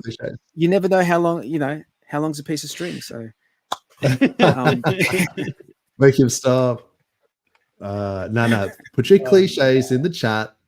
We're just going to take it one quarter at a time, and just every time you watch the footy, and they always do that. They're like, "We've got the 6 points today," and whatever it is. You know, we just took it one quarter at a time. We were the best team on the day, and you're just like, bro. Because the script, bird in the hand's worth two in the bush. In the bush, yeah, that's right. Oh, I was born in a middle class family. Word up, KD. What's going on, bro? He was helping me out earlier in the Pika chat, I believe, in the Telegram, because I was asking why the market cap was wrong on Deck Screener. because like I think it was 9.5 million about a week ago, and then now it says it's like 95 million. I'm going, that's not right. And then he was saying, yeah, it's something to do with 9mm, like getting the feed to Dex Screener. So yeah, keep that in mind. What is up, Big Rig? True Blue. He's going to be. Hope you enjoy the rodeo, bro. I've got a few jokes for that, but I won't say them. That's just a bit. Tell me your secrets. You tell me your secrets first. You go first, Pulse Jitsu. We need the bribes before the secrets. That's right. Let's talk bribes. I'm still waiting on these bribes, bro. Yeah. We need to create a DeFi Down We just Under can't get bribe over wallet. 1,000 subs, by the way. We just can't get over 1,000 subs. Can I tell everyone, look, clearly there's not 1,000 people who are ever going to listen to us. So please go to your alt account and sub to us. I don't care how the fuck we get over 1,000. I don't care. Go make a Google account and a YouTube account and sub to us. Do what I'm happy to cheat at this point. I don't At least care. 34 of these. Use your uni login. That's it. At least 34 of the people in the chat are either McNuggets or Fast Abdul. So that's what happens. Now, here we go. See, that's why we know. Red Squirrel. He's using his look at that. Oops. I mean, oi. Man. There you go. Does it still... a bit of cred. Pump for the tires, Jaxa. Thank you. Still holds the record for the most accurate calls on bitch tits. Yeah, that was... that was a bit of a... I haven't thought about bitch tits. I believe I can't believe I got coined that and then turned it into the whole segment got named after me. That was a bit harsh, I thought, but for being the most accurate. You were upset, dude, because I didn't even know. You were a little bit like not upset, but you were just like, a little. Oh bit, yeah. No, I was just like, bro, don't call me. You're like, bro, don't call me fucking bitch tits. And it's. I was like basically saying, what? Yeah, yes, I know. That's what you. Yeah. No, you're doing what you should have done. But then the thing is that next week, reaction. Dozza, I came on that next week, and it's like, I don't give a fuck. I'll call everyone bitch tits. I'll call everyone bitch tits. That's right. I remember now. Remember? And then you were like, I think you had a laugh from that, and you're like, that's right. It doesn't matter. It doesn't matter, man. Exactly. Yeah. It's just, it's one of those things. It's like very few people are rude to me in real life. So it's like when people are rude to me online, I'm just like, what's happening here? But so I didn't see it as being rude. I was just like, we were just joking, like yeah, exactly. Well, once I understood afterwards, yeah, exactly. Once you had a bit of a laugh, and I obviously got to know you a bit better, and I was just like, oh, he's just being indiscriminate with his abuse, and that's fair enough because that's the way we do it sometimes. Boys have a bit of a laugh, and I think I was giving you grief earlier about not being on the stream because you're washing your hair. So like, oh really? Sometimes we just take the piss. I missed that. Sorry, actually, I never said that. I never said it. But anyway, I've got friends that just literally we just abuse each other all the time. I always wash my back hair. Yeah, this is what the boys do, and this is actually why I think women sometimes don't understand. Like sometimes women don't understand how we can just like give each other shit so hard. Like I think I don't know why I brought this to like a woman-man thing, but that's like I think sometimes because women don't do that in the same way. Like women don't do that, right? We like for us, it's a sign of like it's almost like a sign of affection when you will give someone shit because you just want to see what they come up like. You want to see how hard they come back, or whatever. Yeah, and get under their skin. You're trying to bait them. You're trying to bait them. Yeah, but it's like if you can stay standing while they tear you down, and then you tear them a new one. It's just and like, then you go nice, it's just good shits call, and gigs. good comeback. Good comeback. It's just, if you want the comeback, then... Quite often as well, guys will always say, you know, once the person they've just been abusing is gone, they'll go, you know what, he's a really nice guy. Great guy. Great yeah, guy. he's Top bloke. he's just really top bloke. He's actually really nice. But they won't say that to his face. Like, Yeah. But yeah, I just saw this and I just clicked it and then I started talking about something else. But disclosure kids, take my request on Gary Network. Bro, I don't know what you're doing on Gary Network, and I don't know, disclosing kids is, look, I don't want to cast aspersions, but it sounds dodgy. So I don't know what that is.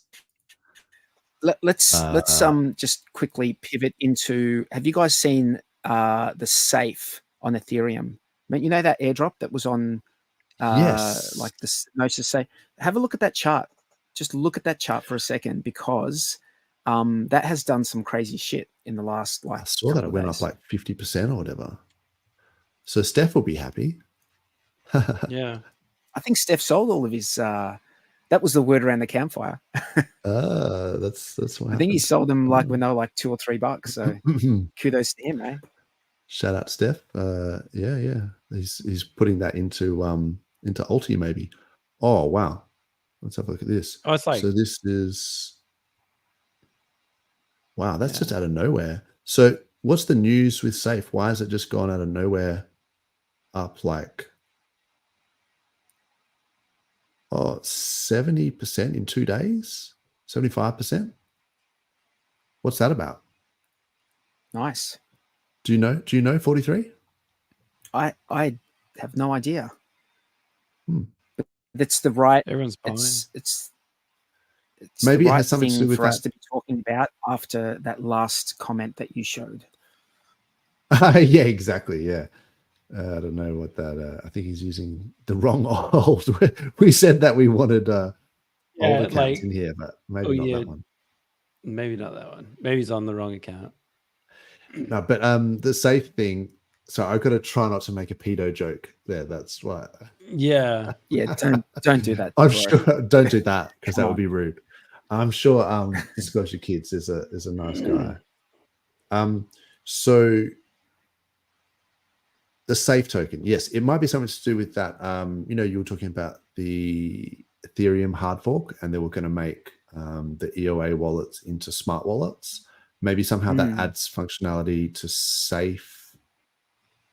Like, because I guess Gnosis safes, like, they have that whole smart wallet sort of, maybe there's some aspect that they can use that for. I don't know. I'm clutching at straws as to why that's gone up 75% in 2 days. Yeah. More people good for buying people. Yeah. Yeah, that's true. my guess. You know, Like I don't know. I Wayne actually have Wayne. no idea why, but I'm happy that it's gone up. You know, that's good. And it it was a big dip before it's gone up. Like Yeah, true. It has come down a lot. True. I mean, people sold down that airdrop, right? Like, because they all got it. Yeah. So people who had True. Staker app or whatever, if they claimed their wallets over some period, I think was now expired, they could have got a safe airdrop. But don't go looking for it now, because you'll probably click on some wallet drainer. It's, if you didn't do it back then and you didn't, claim it back then, you won't be able to get the airdrop now. So watch out for that. Somebody says, maybe we that little knee-jerk sell the news on the US election results. Sell the news. It depends who gets in, right? Like, if Trump gets in, won't Bitcoin just rocket up? Yeah, my bags depend Could on be sell Trump. the news, man. I'm just We could see. I should sell the news, you know? bet on Kamala to hedge the But it's not financial risk. Right? Yeah, you almost have to. Yeah, to hedge a financial Yeah. risk, you go in all on fucking Kamala just in case, 'cause otherwise we're wrecked. Yeah. No, look. So the way I see it, a sell the news is when an event is going to happen at a certain date, and then you buy the rumor of it happening, and that event happens on the date that you knew it would, and people sell it generally before. Yeah, so the I'm date. expecting Bitcoin to go up significantly in the next week and a half. So we'll find out. People can price in a Trump victory, and then they can sell the news. Yeah, that's what I think is going to happen. At this point, they don't know see, there's no point. So what happens if they price in a Trump victory and Kamala wins? Do they sell the news because they're spewing that you know what I mean? That they've, of course they would. But then if Trump gets in, I don't think they would sell the news then. Or maybe. It depends. Like it would have to go up a lot to price in a Trump victory. They would sell the news. They would sell the news, right? But then people would see that as a buying opportunity because they're like, this is the last dip because now that Trump's in, it's going. Yeah. It's going to run. I reckon there's money in the sidelines waiting, and then once they get confirmation that Trump's in, I reckon it's going to go almost vertical. Like, like we're seeing. I talked about busting through that 69K on the 10th of November. The election's on the 5th. It works out in terms of the fractals for the 4-year cycles. For basically by the time they get the result on about the 7th, I mean, the betting markets are normally correct. I wouldn't be the betting surprised if we're 98,000 by Christmas. Oh, that's optimistic. 98K. I was thinking like maybe like 80, 85, 90. But yeah, just straight up, just 100K, like getting rejected off 100K. Yep. Cool. End of year or Christmas? Because it's normally in that Santa rally period between Christmas and New Year's is where it actually goes ballistic. Yeah. That's when it would wick up to that price. That's and the it might Santa not rally. only, I don't think it would be up there for long. I think it would come back down after such a big run. If something like that happened, like I'm just talking out of my. No, look, do it. You got to make some prophecies. Sometimes they come true, and then you can just dunk on people like I've been doing. Yeah. You just bet each way, like to say what's going to happen. No, look, I've generally been, just trying to say one thing. I don't say a lot. I don't make a lot of prophecies, and then sometimes they come true. So, but yeah, I would think maybe between Christmas and New Year's, historically, I think it's that Santa rally. So let's see what happens.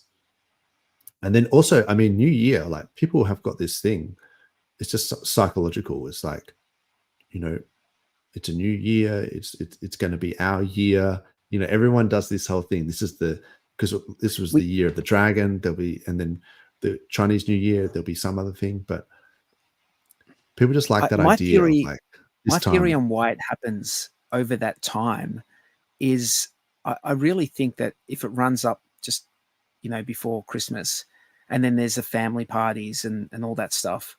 And there's like, work parties. And that's when people like talk about, oh, look at this chart. This is crazy. And that's when people FOMO. And that's when it when in that week between. That's Thanksgiving though. That's like a couple of weeks away. Oh yeah. So you're saying between Thanksgiving and Christmas, or between Christmas and New Year's, or after New Year's? The whole this whole sort of, like 3-month period. The more like every reunion is like another opportunity for people to like learn about it and see the chart and then FOMO in over it. Look, it's going to be exciting. There's a lot of things happening, like a lot of dates that are going to be ticking off, like in terms of Thanksgiving and you got an election, you got the court date for Richard Hart sort of thing, and Christmas, 4-year cycle. Yeah, the 3-year cycle point, the 3-year point of the 4-year cycle. It's a 3.5 year. Well, because when did it? I guess it went. It did May and then sort of November, December, didn't it? 2021. So yeah, I guess it's 3 to 3.5 year point since the last one, which is sort of marks usually the beginning of the run up from the previous all-time high. You might get a little bit of a drawback, but then you get like that wick, going up to the next. And I guess we wonder where that's going to be. People have said 240.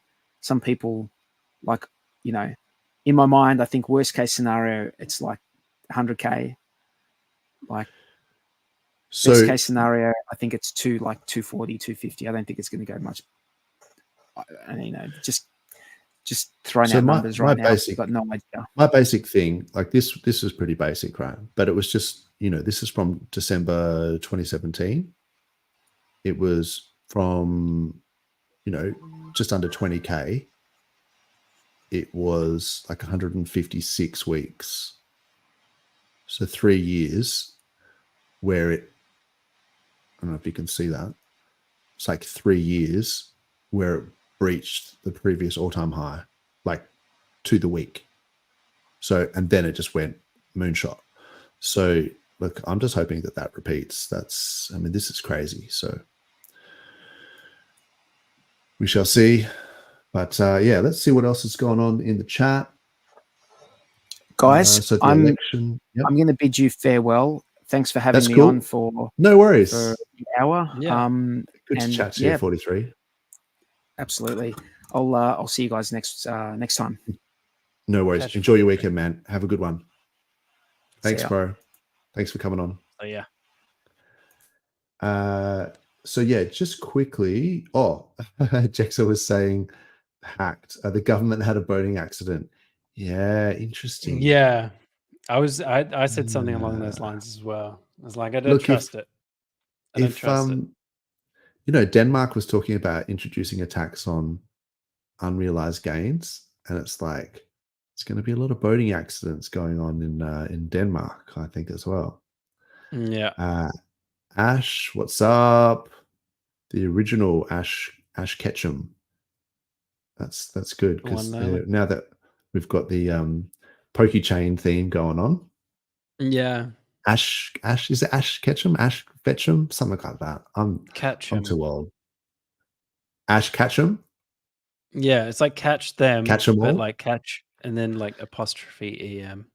Catch them. Gotcha. There you go. Yeah. Look, we can talk about that. Maybe we'll do some DGen talk. Let's do it. Yeah. Oh, just before I do, Yaveen, what is up? Let's go replay gang. Appreciate all you replay gangers out there. The replay gang bangers. Yeah. I'm not sure Replay what gang. it's on about. Someone's turned into a little bitch. Give that man a think apple. What a woodpecker. I don't know what she's on about. Am I a paranoid anarchist? Yeah, what's the problem? I guess we are. According to Somi, only the paranoid survive. So, oh, Nick, what's up? Sailor is best at being a useful idiot. Yeah, at best a useful idiot. And scumbag that advised people in the last moment to mortgage their home by Bitcoin. Ooh. Quintessential Duncan Kruger. President's nicey. That's harsh. That is scathing. I don't know if I agree with all of that, but he certainly said the wrong thing this week. I think that was irresponsible. I think he's maybe not as dumb as all that, but sometimes, out of context, like he might have been talking for hours and hours and hours, and then people only heard just that one line, and they're just like, "You idiots!" Yeah, still, it's very evidently it's in his interest and not in everyone else's. That's very true. Good point. And look, like I said earlier, it is the antithesis of what crypto is about. Like it's the opposite. It's like you have the crypto ethos of permissionless. Yeah, we talked about this. I'm not going to go into it. Custody solutions where you cannot take self-custody without selling into cash is a big issue. Jackson knows what's up. Yeah, how easily people forget Mt. Gox, Celsius, FTX, 100%. Hexagon lost in Asia, subs up. Okay, that's cool. He didn't like my joke, or maybe he did like it. It's all good. He just really is enthusiastic about that network. Okay, I don't know. I don't know what it is. I've No, never even heard of it. No. I'm not even sure it's a blockchain. What's up? Okay, so we've gone quite far back here. Apparently, this person killed Epstein. Well done. There you go. Does anyone know where Quite the accomplishment on my Bitcoin? Yes, that's chasing pennies in front of freight chains, I believe. But yes, I think they're just making a bit of a joke there. Yeah, that is exactly what happens. You chase that yield, and then you're at your own risk because you can lose it all. Ultra Joe, grinding low for 3 years plus. BT, yeah, it's been a Bitcoin cycle. You got to admit, BTC has been the king, and just everything else is just waiting on to see what it's doing. It's pretty standard. Bitcoin makes all the moves, and then eventually once people and so there's different pockets of meme coins, and I'm using that term pretty loosely, that sort of go off, and then people cycle into those coins until that bubble like inflates enough that they can take profits and cycle back into Bitcoin, and then those bubbles pop, and then they just do it again, rinse and repeat. And this is what the bear market is: people just grinding away, inflating pockets and bubbles in different communities to try and extract maximum value, and then so they can put it back into their core coins. This is the game. This is what it seems like to me. And then at some point, like, there's just so much fever around Bitcoin that all that money sort of goes into these altcoins, and that those altcoins have enough momentum to just keep going.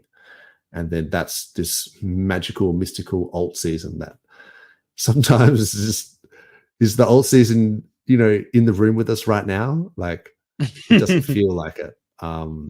And that's the reality, is that's the game we're trying to play, is we're playing for that 3-month to 6-month period every 4 years. But anyway, sometimes you have to learn the hard way. Yeah, it could literally still be like another 6 months away before it even starts. True. But I just keep hoping that there's going to be some catalyst for it to just kick off. But the thing is, you've got to be locked in, because if you miss it, it's all over. You've got to wait another 4 years. Yeah. So that's why we're leaning in. We're sort of leaning in. We're locked in. Sometimes you've got to lock in. Ash, I think he needs to sell his house. Investing billions comes with a lot of danger. Ooh, interesting. People don't leave the houses to kids either. They sell and retire on cruises. That's harsh. Yeah, good point. You're being demographically replaced by design. McNuggets. Thanks everyone for the comments. Josh, I don't remember seeing you in here before, but thanks for all your comments. Even could be 100K, 5% gains unless you're gambling with leverage. Yeah, a lot of people using leverage, and it's a great way to get wrecked. I've never done it myself, but I've seen people do it, and it's like, I don't know. Even there's memes about doing leverage where like Pepe's like changing the little diagram like with leverage. That gives me anxiety. Even that gives really me that meme. I can't just that meme of like it's just wow. push, and then Pepe comes over his shoulder and pushes the leverage. And creates that like 100%. That's good stuff. I can't watch it because it's like really the leverage in it. Like it's literally like, oh no. I like that meme, but it doesn't. It's a good really meme. I will admit, because if the leverage goes both ways, right? So if it goes he wins down, in the end, but that's not the point. Is like that anxiety, stress inducing, like just I've got nothing, but I'm like scrolling the leverage across, and if I lose everything kind of mentality. It's like, and it's a lot of money in that meme as well. It's like it's it's like his full stack. Yeah, that's so funny. Funny how memes stick in our head. 1960s raised a family of one job. Yes, this is a good point. You can be working 2 jobs and still can't afford a house. This is just like fully reiterating, what we were saying. OnlyFans girls make 60x the income as a man laying concrete. Yeah, man. I've helped my friends move who pour concrete for a living, and pushing barrows and stuff. It's hard yakka. We need them too. We need them so bad. You pour pads and construction. It's vital. So but yeah, OnlyFans. Yeah, I mean, we've got a lot of simps out there. I don't know who's paying for that. I don't understand how OnlyFans is a thing. It's like what? There's just way more like soft soy boy cucks out there than I think I care to realize. It's slowly, it's like rotting away at the like foundation of society. It's not good. Yeah, it's not great. I mean, I don't know why people would be paying and simping for women to. I don't even know what OnlyFans is, so I don't even know what they get out of it. But it's like money What? somehow. The Psychology of Money by Morgan House is a good book. Investment. Yeah, I agree. I actually put a tweet in the private chat. Oh, okay. It's just like it's a nice book. It's a pleasant read. It's just about the stock right. market, Look, though. I've read a few of them. Yeah, a lot of them just boils down to compound interest. Nonfiction. Yeah. Oh, are you breaking up? Maybe I broke up. I've been learning about super strings and stuff during the week. Look at different things. And can you hear me? I can hear you now. Okay, it looked like on my screen and on the stream you were like breaking up. All good, all good. Maybe I've got too many things going on. tabs. This was your link. That's right. Yeah. Yeah. It just says shut up and wait. Yeah. Oh, okay. Interesting. And that's just that's like since 1871. Yeah. See what I mean? Like it's just the like be in the market, not timing the market. Yes. There's a couple of good books. I forget. I can't remember all the names now, but over the years I've read a lot of these sort of things. And obviously Warren Buffett is quite famously sort of says that it's very hard to outperform the S&P 500, like the index. So if you just traded in like in the index, like the S&P 500, you pretty much outperform in the long term over any other stock. So I guess that's that, slow and steady. So it's Hex kind of has that attitude as well, like where you just stake it and you just literally just wait, like it's like a long-term thing. So that's true. I think a lot of people want the get rich quick, which is like your meme coins sort of thing, but it's very hit and miss and a lot of miss and very few hits. Very few hits. But yeah, Nick Eddy is a good guy. Helped us out quite a bit with a few things, and also a fan of BJJ and UFC because I was chatting to him. So the new UFC 308 is coming up this weekend. So there's basically an Aussie guy, Bobby Knuckles, Robert Whittaker, who's fighting this Chimaev guy, and it's going to be awesome. So on Sunday, if anyone's keen, let us know if you're a Bobby Knuckles fan in the UFC. But yeah, I think he can still win it, but the odds are stacked against him because this Chimaev guy, I think he's like a Dagestani wrestler, right? And he's just going to pressure him.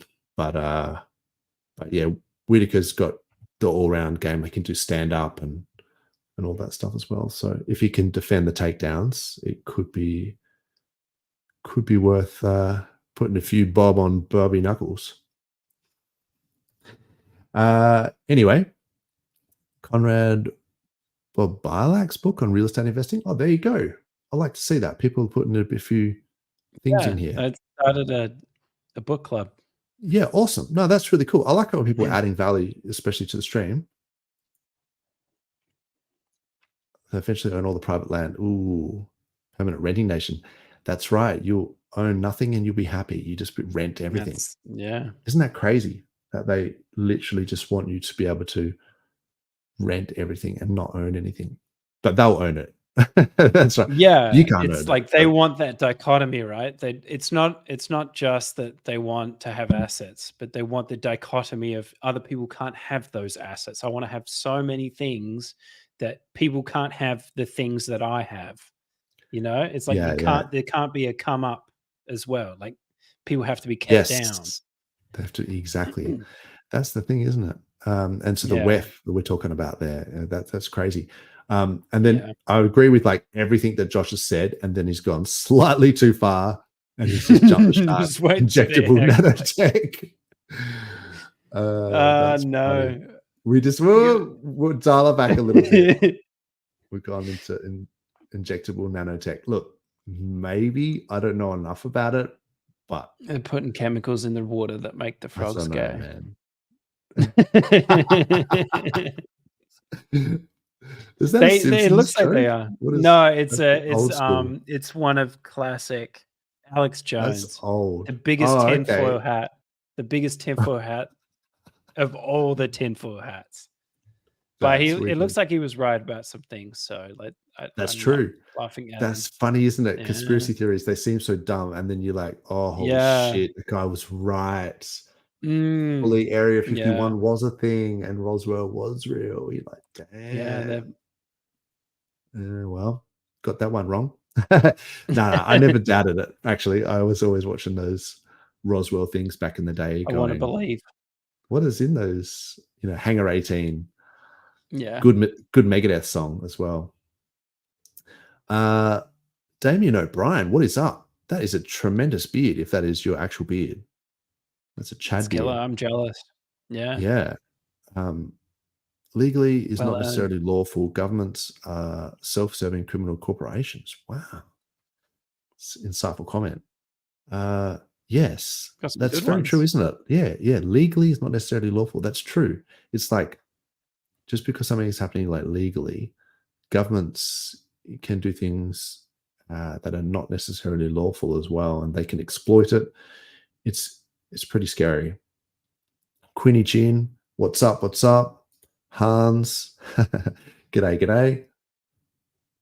Big rig in the house. Oh, here we go with the. I knew that was coming. Farmers roofing. Come on. Okay, I think I've got through all the comments. Today subbed on 3 accounts. Appreciate that, bro. Well done. Today. Thank you. That is clearly not. everyone needs.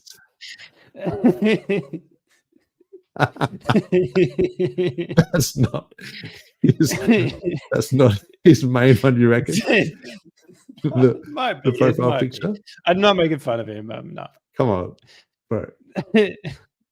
No, we appreciate that. Everyone needs to Thank you. step up to today's level of like Well help us done. get over this 1,000. We appreciate you. See that the Flux team put together an election betting sign on PulseChain. I did not see that. Yes. Okay. Cool. Oh, I heard about it a while ago.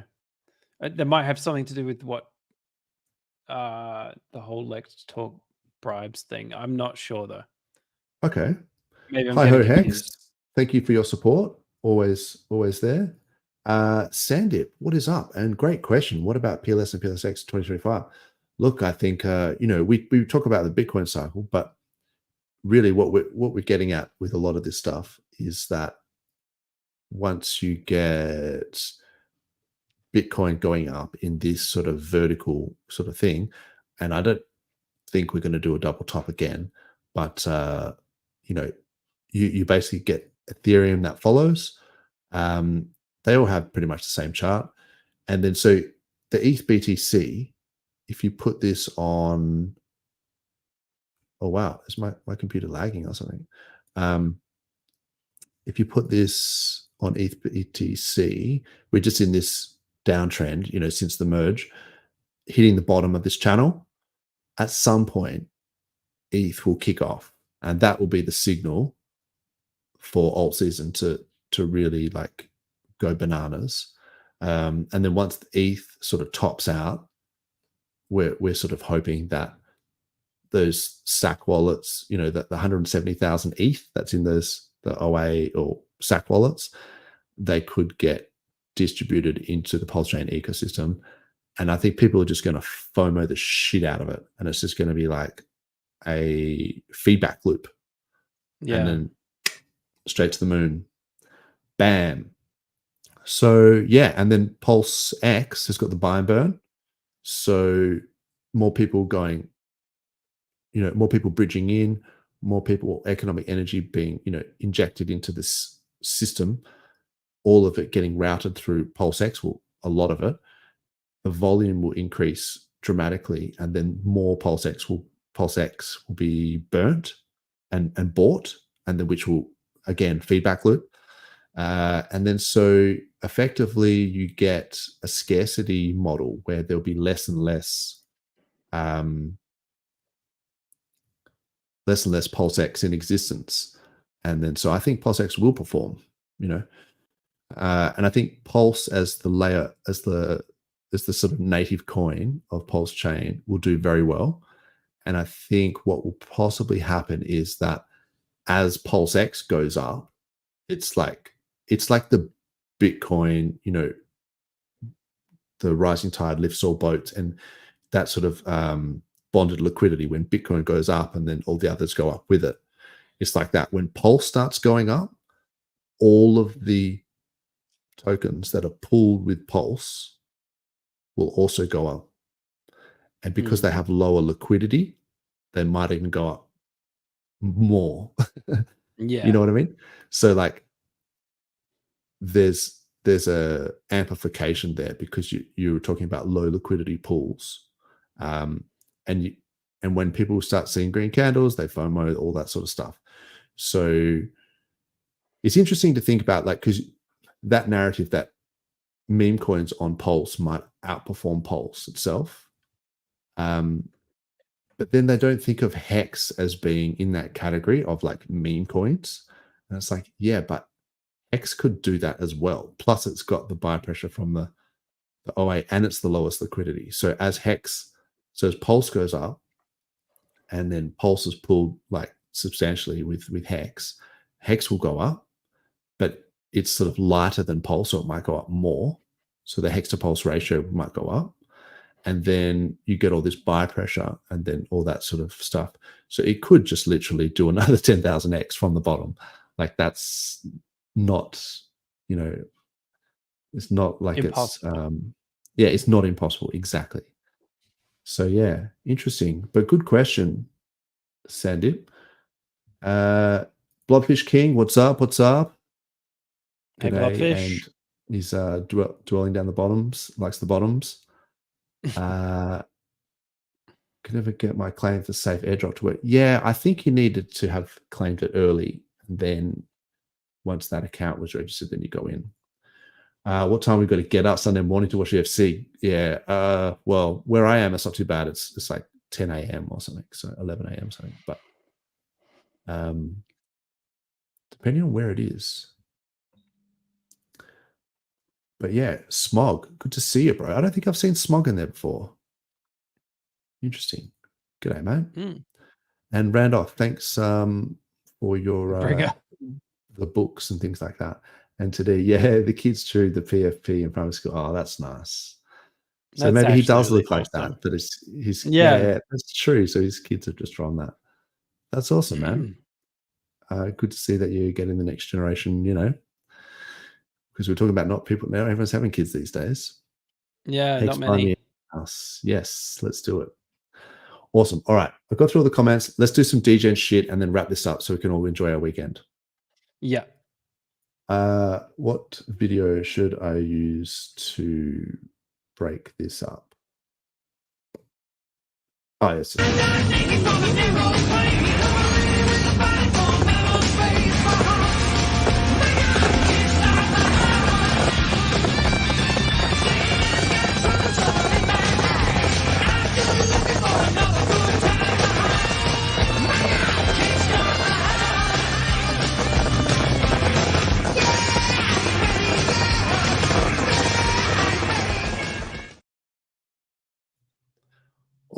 All right. That just gave me enough time to bring up these charts here. So very quickly, I think we talked about Hex earlier, and you know, I was talking about that, how it might be bleeding into the trial, and possibly have predicted that earlier. But what I wanted to do was to just quickly look at the Hex PLS ratio, because that's not something that I'd seen in a while. Oh, and please in the chat, put in any coins that you wanted to look at. Yeah, so, okay. Hex is even going down versus Pulse, but not below the 20 SMA. So it's still, I would say, still in an uptrend. And so we're at 247 Pulse per Hex. Okay. It's good to keep an eye on this, you know? It's good to keep an eye on these ratios. Like, say, Inc. PLSX is another one I like to keep an eye on. So if you price Inc. in terms of PLSX, still going down. which makes sense because ink is inflationary and PLSX is Yeah. deflationary. I Yeah. had a look at most, like Uniswap has one, Pancake Swap has one, mainly the Pancake Swap one. They do Mhm. tend to just kind of trend that way, kind of Yeah. permanently. Yeah, I mean, it's to offset the impermanent loss, right? So people are Yeah. using that because you would be getting impermanent loss in times of volatility. This was interesting because this was the channel that I had for Pulse versus ETH, and then Pulse just absolutely busted out of it. So it was like Yeah. this was a good time to Sorry. be in Pulse wrapped ETH pools, and then at this point it was not a good time, because it just the ratio started to diverge. So, but then now it's almost come back. So I was kind of thinking it might bounce off this, like the top of that channel, but it seems to have bounced a little bit sooner, or maybe it's still going. Either way, it's still, I guess if you think of it as being, it wasn't an uptrend and it broke down here and is now in a downtrend versus ETH. Because ETH has just been going sideways. That's the thing. And because of this whole bleeding into the trial thing, yeah, that makes sense.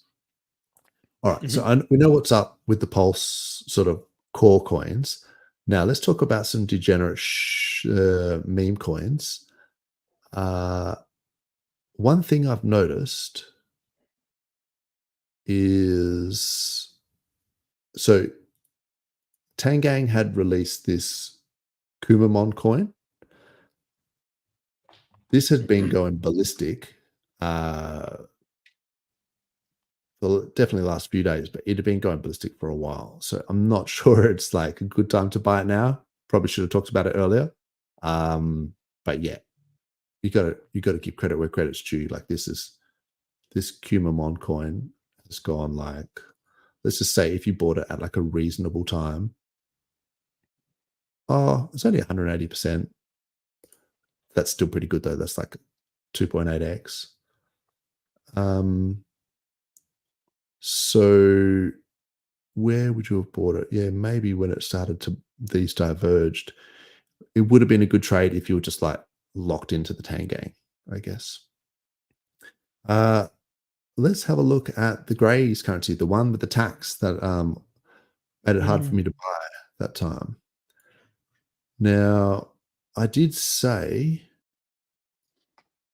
be careful of this crossing below the 20 MA. And then now it looks like it has busted back above it. I would still be careful around here. This is like danger zone because it could easily just break below it again. And then this whole thing is just rolling over. So yeah, I would be de-risking personally if I had made this move, because the 10 MA and the 20 are crossed over. And it looks like the 50 as well. They could all cross over here. Okay, not great news there. But look, it still has a opportunity to do that trinomial inflection and go up. So I'm not saying it's like sell it and forget about it. Just keep an eye on it because it's in that zone. SolidX, I mean, a lot of these things are pulled with Pulse. So they've just been going down because Pulse has been going down, like in the last week or whatever. I heard some stories that there were some big whales that had been selling SolidX, and it made sense because I was saying, like, if you look at, like, everyone knows what their Pulse chart looked like. Like it was like the Pulse chart, in the last couple of weeks or whatever, kind of has done like this sort of thing and gone down, right? And if it was pulled with Pulse, then how come SolidX didn't like at least go up with it? Yeah. Like the only answer is that someone's been selling hard, like selling more Of SolidX. Yeah. Then I like looked in some, the word on the street, and people were saying, yeah, there's some guys that were selling it. And I was just like, why would they be selling the lows? But maybe that's a good thing. But until that shit sorts itself out, like I'm just sort of not interested. Pika. Look, this is an interesting one because, I mean, in terms of just technicals, it's just closed below the 20 MA and it's done a massive move.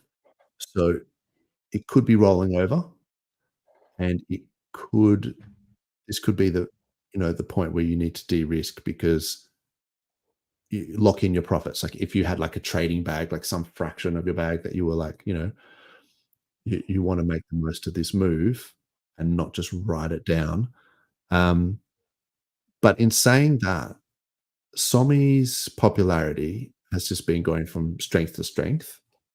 So if you think that buying Pika is effectively leverage on Somi's popularity,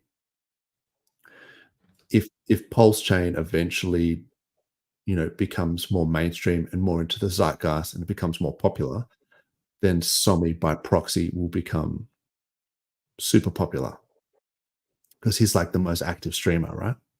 So if this is the one coin that he endorses the most, or he's wearing a Pikachu hat, yada yada yada, then in some regard it would be silly to fade this coin. You see what I'm saying? Yeah. No, it's an interesting hypothesis. Yeah.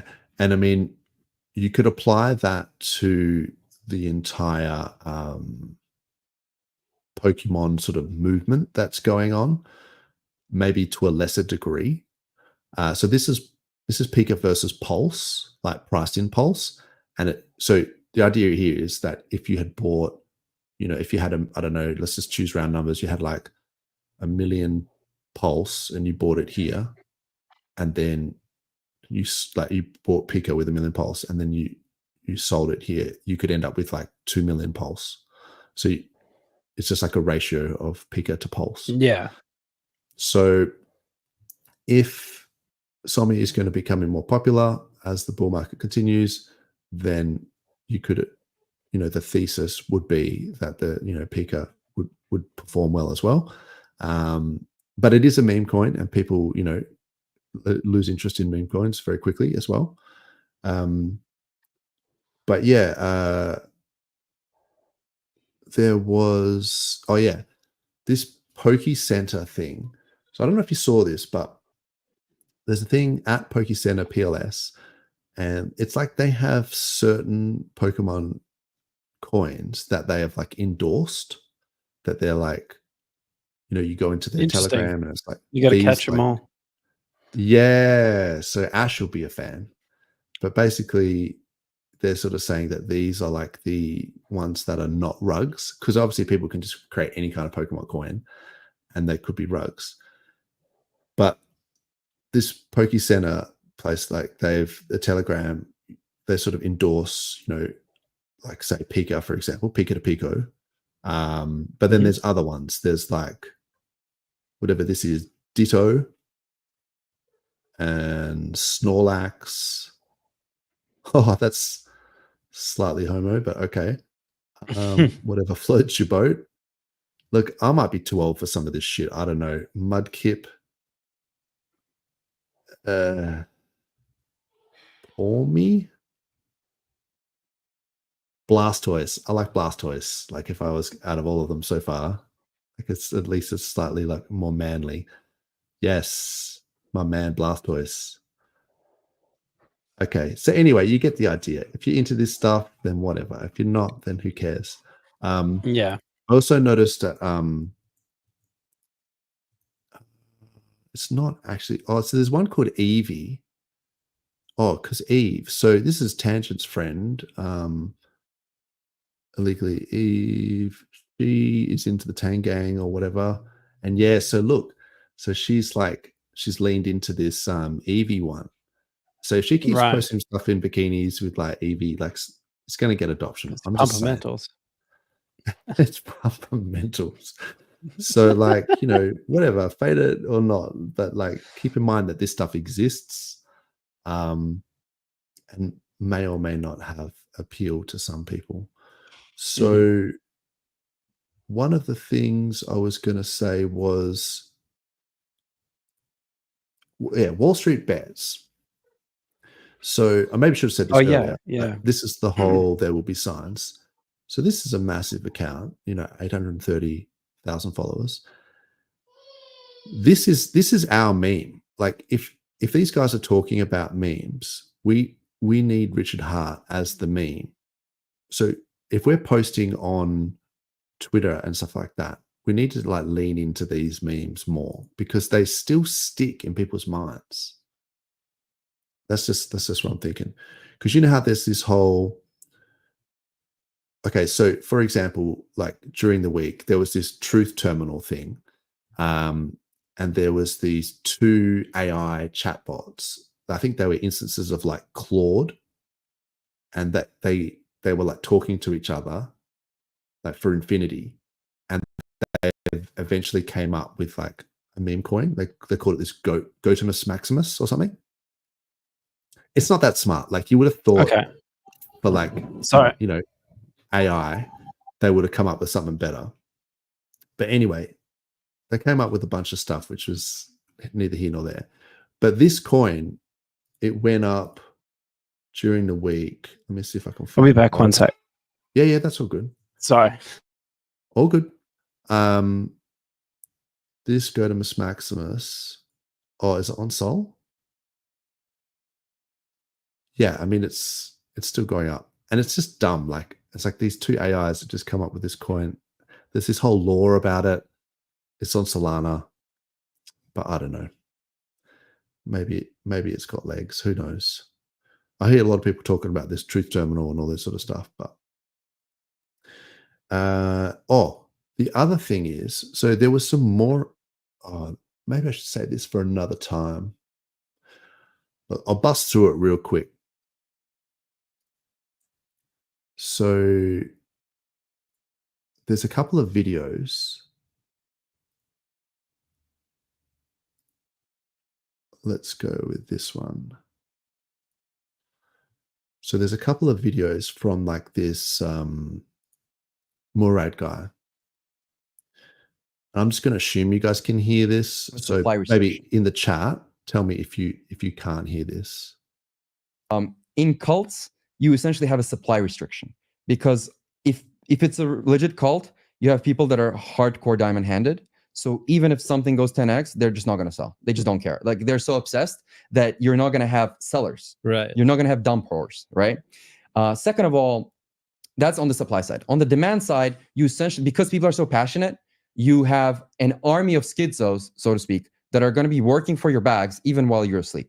And last but not least, you get what we call free cult labor, which is engineers, designers, influencers contributing to the community, aka the token, for free. So essentially, in Silicon Valley speak, you're collapsing user acquisition costs to 0, right? Or to near 0, right? Second of all, where do they come from? It's very simple. If you don't make poor people rich, or if you don't make middle-class people richer, you don't have a community. Because, and this is why it actually doesn't matter if it's a meme coin or a technology project. And if you look at past cycles, the biggest outperformance have always been cults. BTC, I'm sure you would agree that it's a cult. Right. Ethereum and Solana are culty to some extent. Yeah. Ripple, very famous cult. Cardano, very famous cult. Even Luna and Hex, which had a bad ending. So he fully mentions Hex as a cult because it is one of those things that everyone just sort of knows, is synonymous with cult.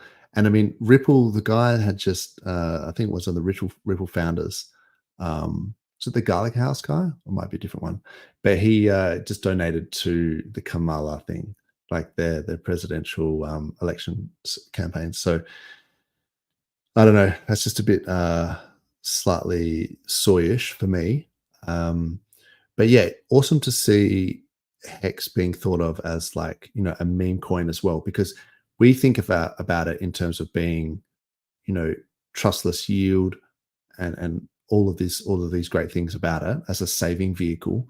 But to other people, they just think of it as a meme coin.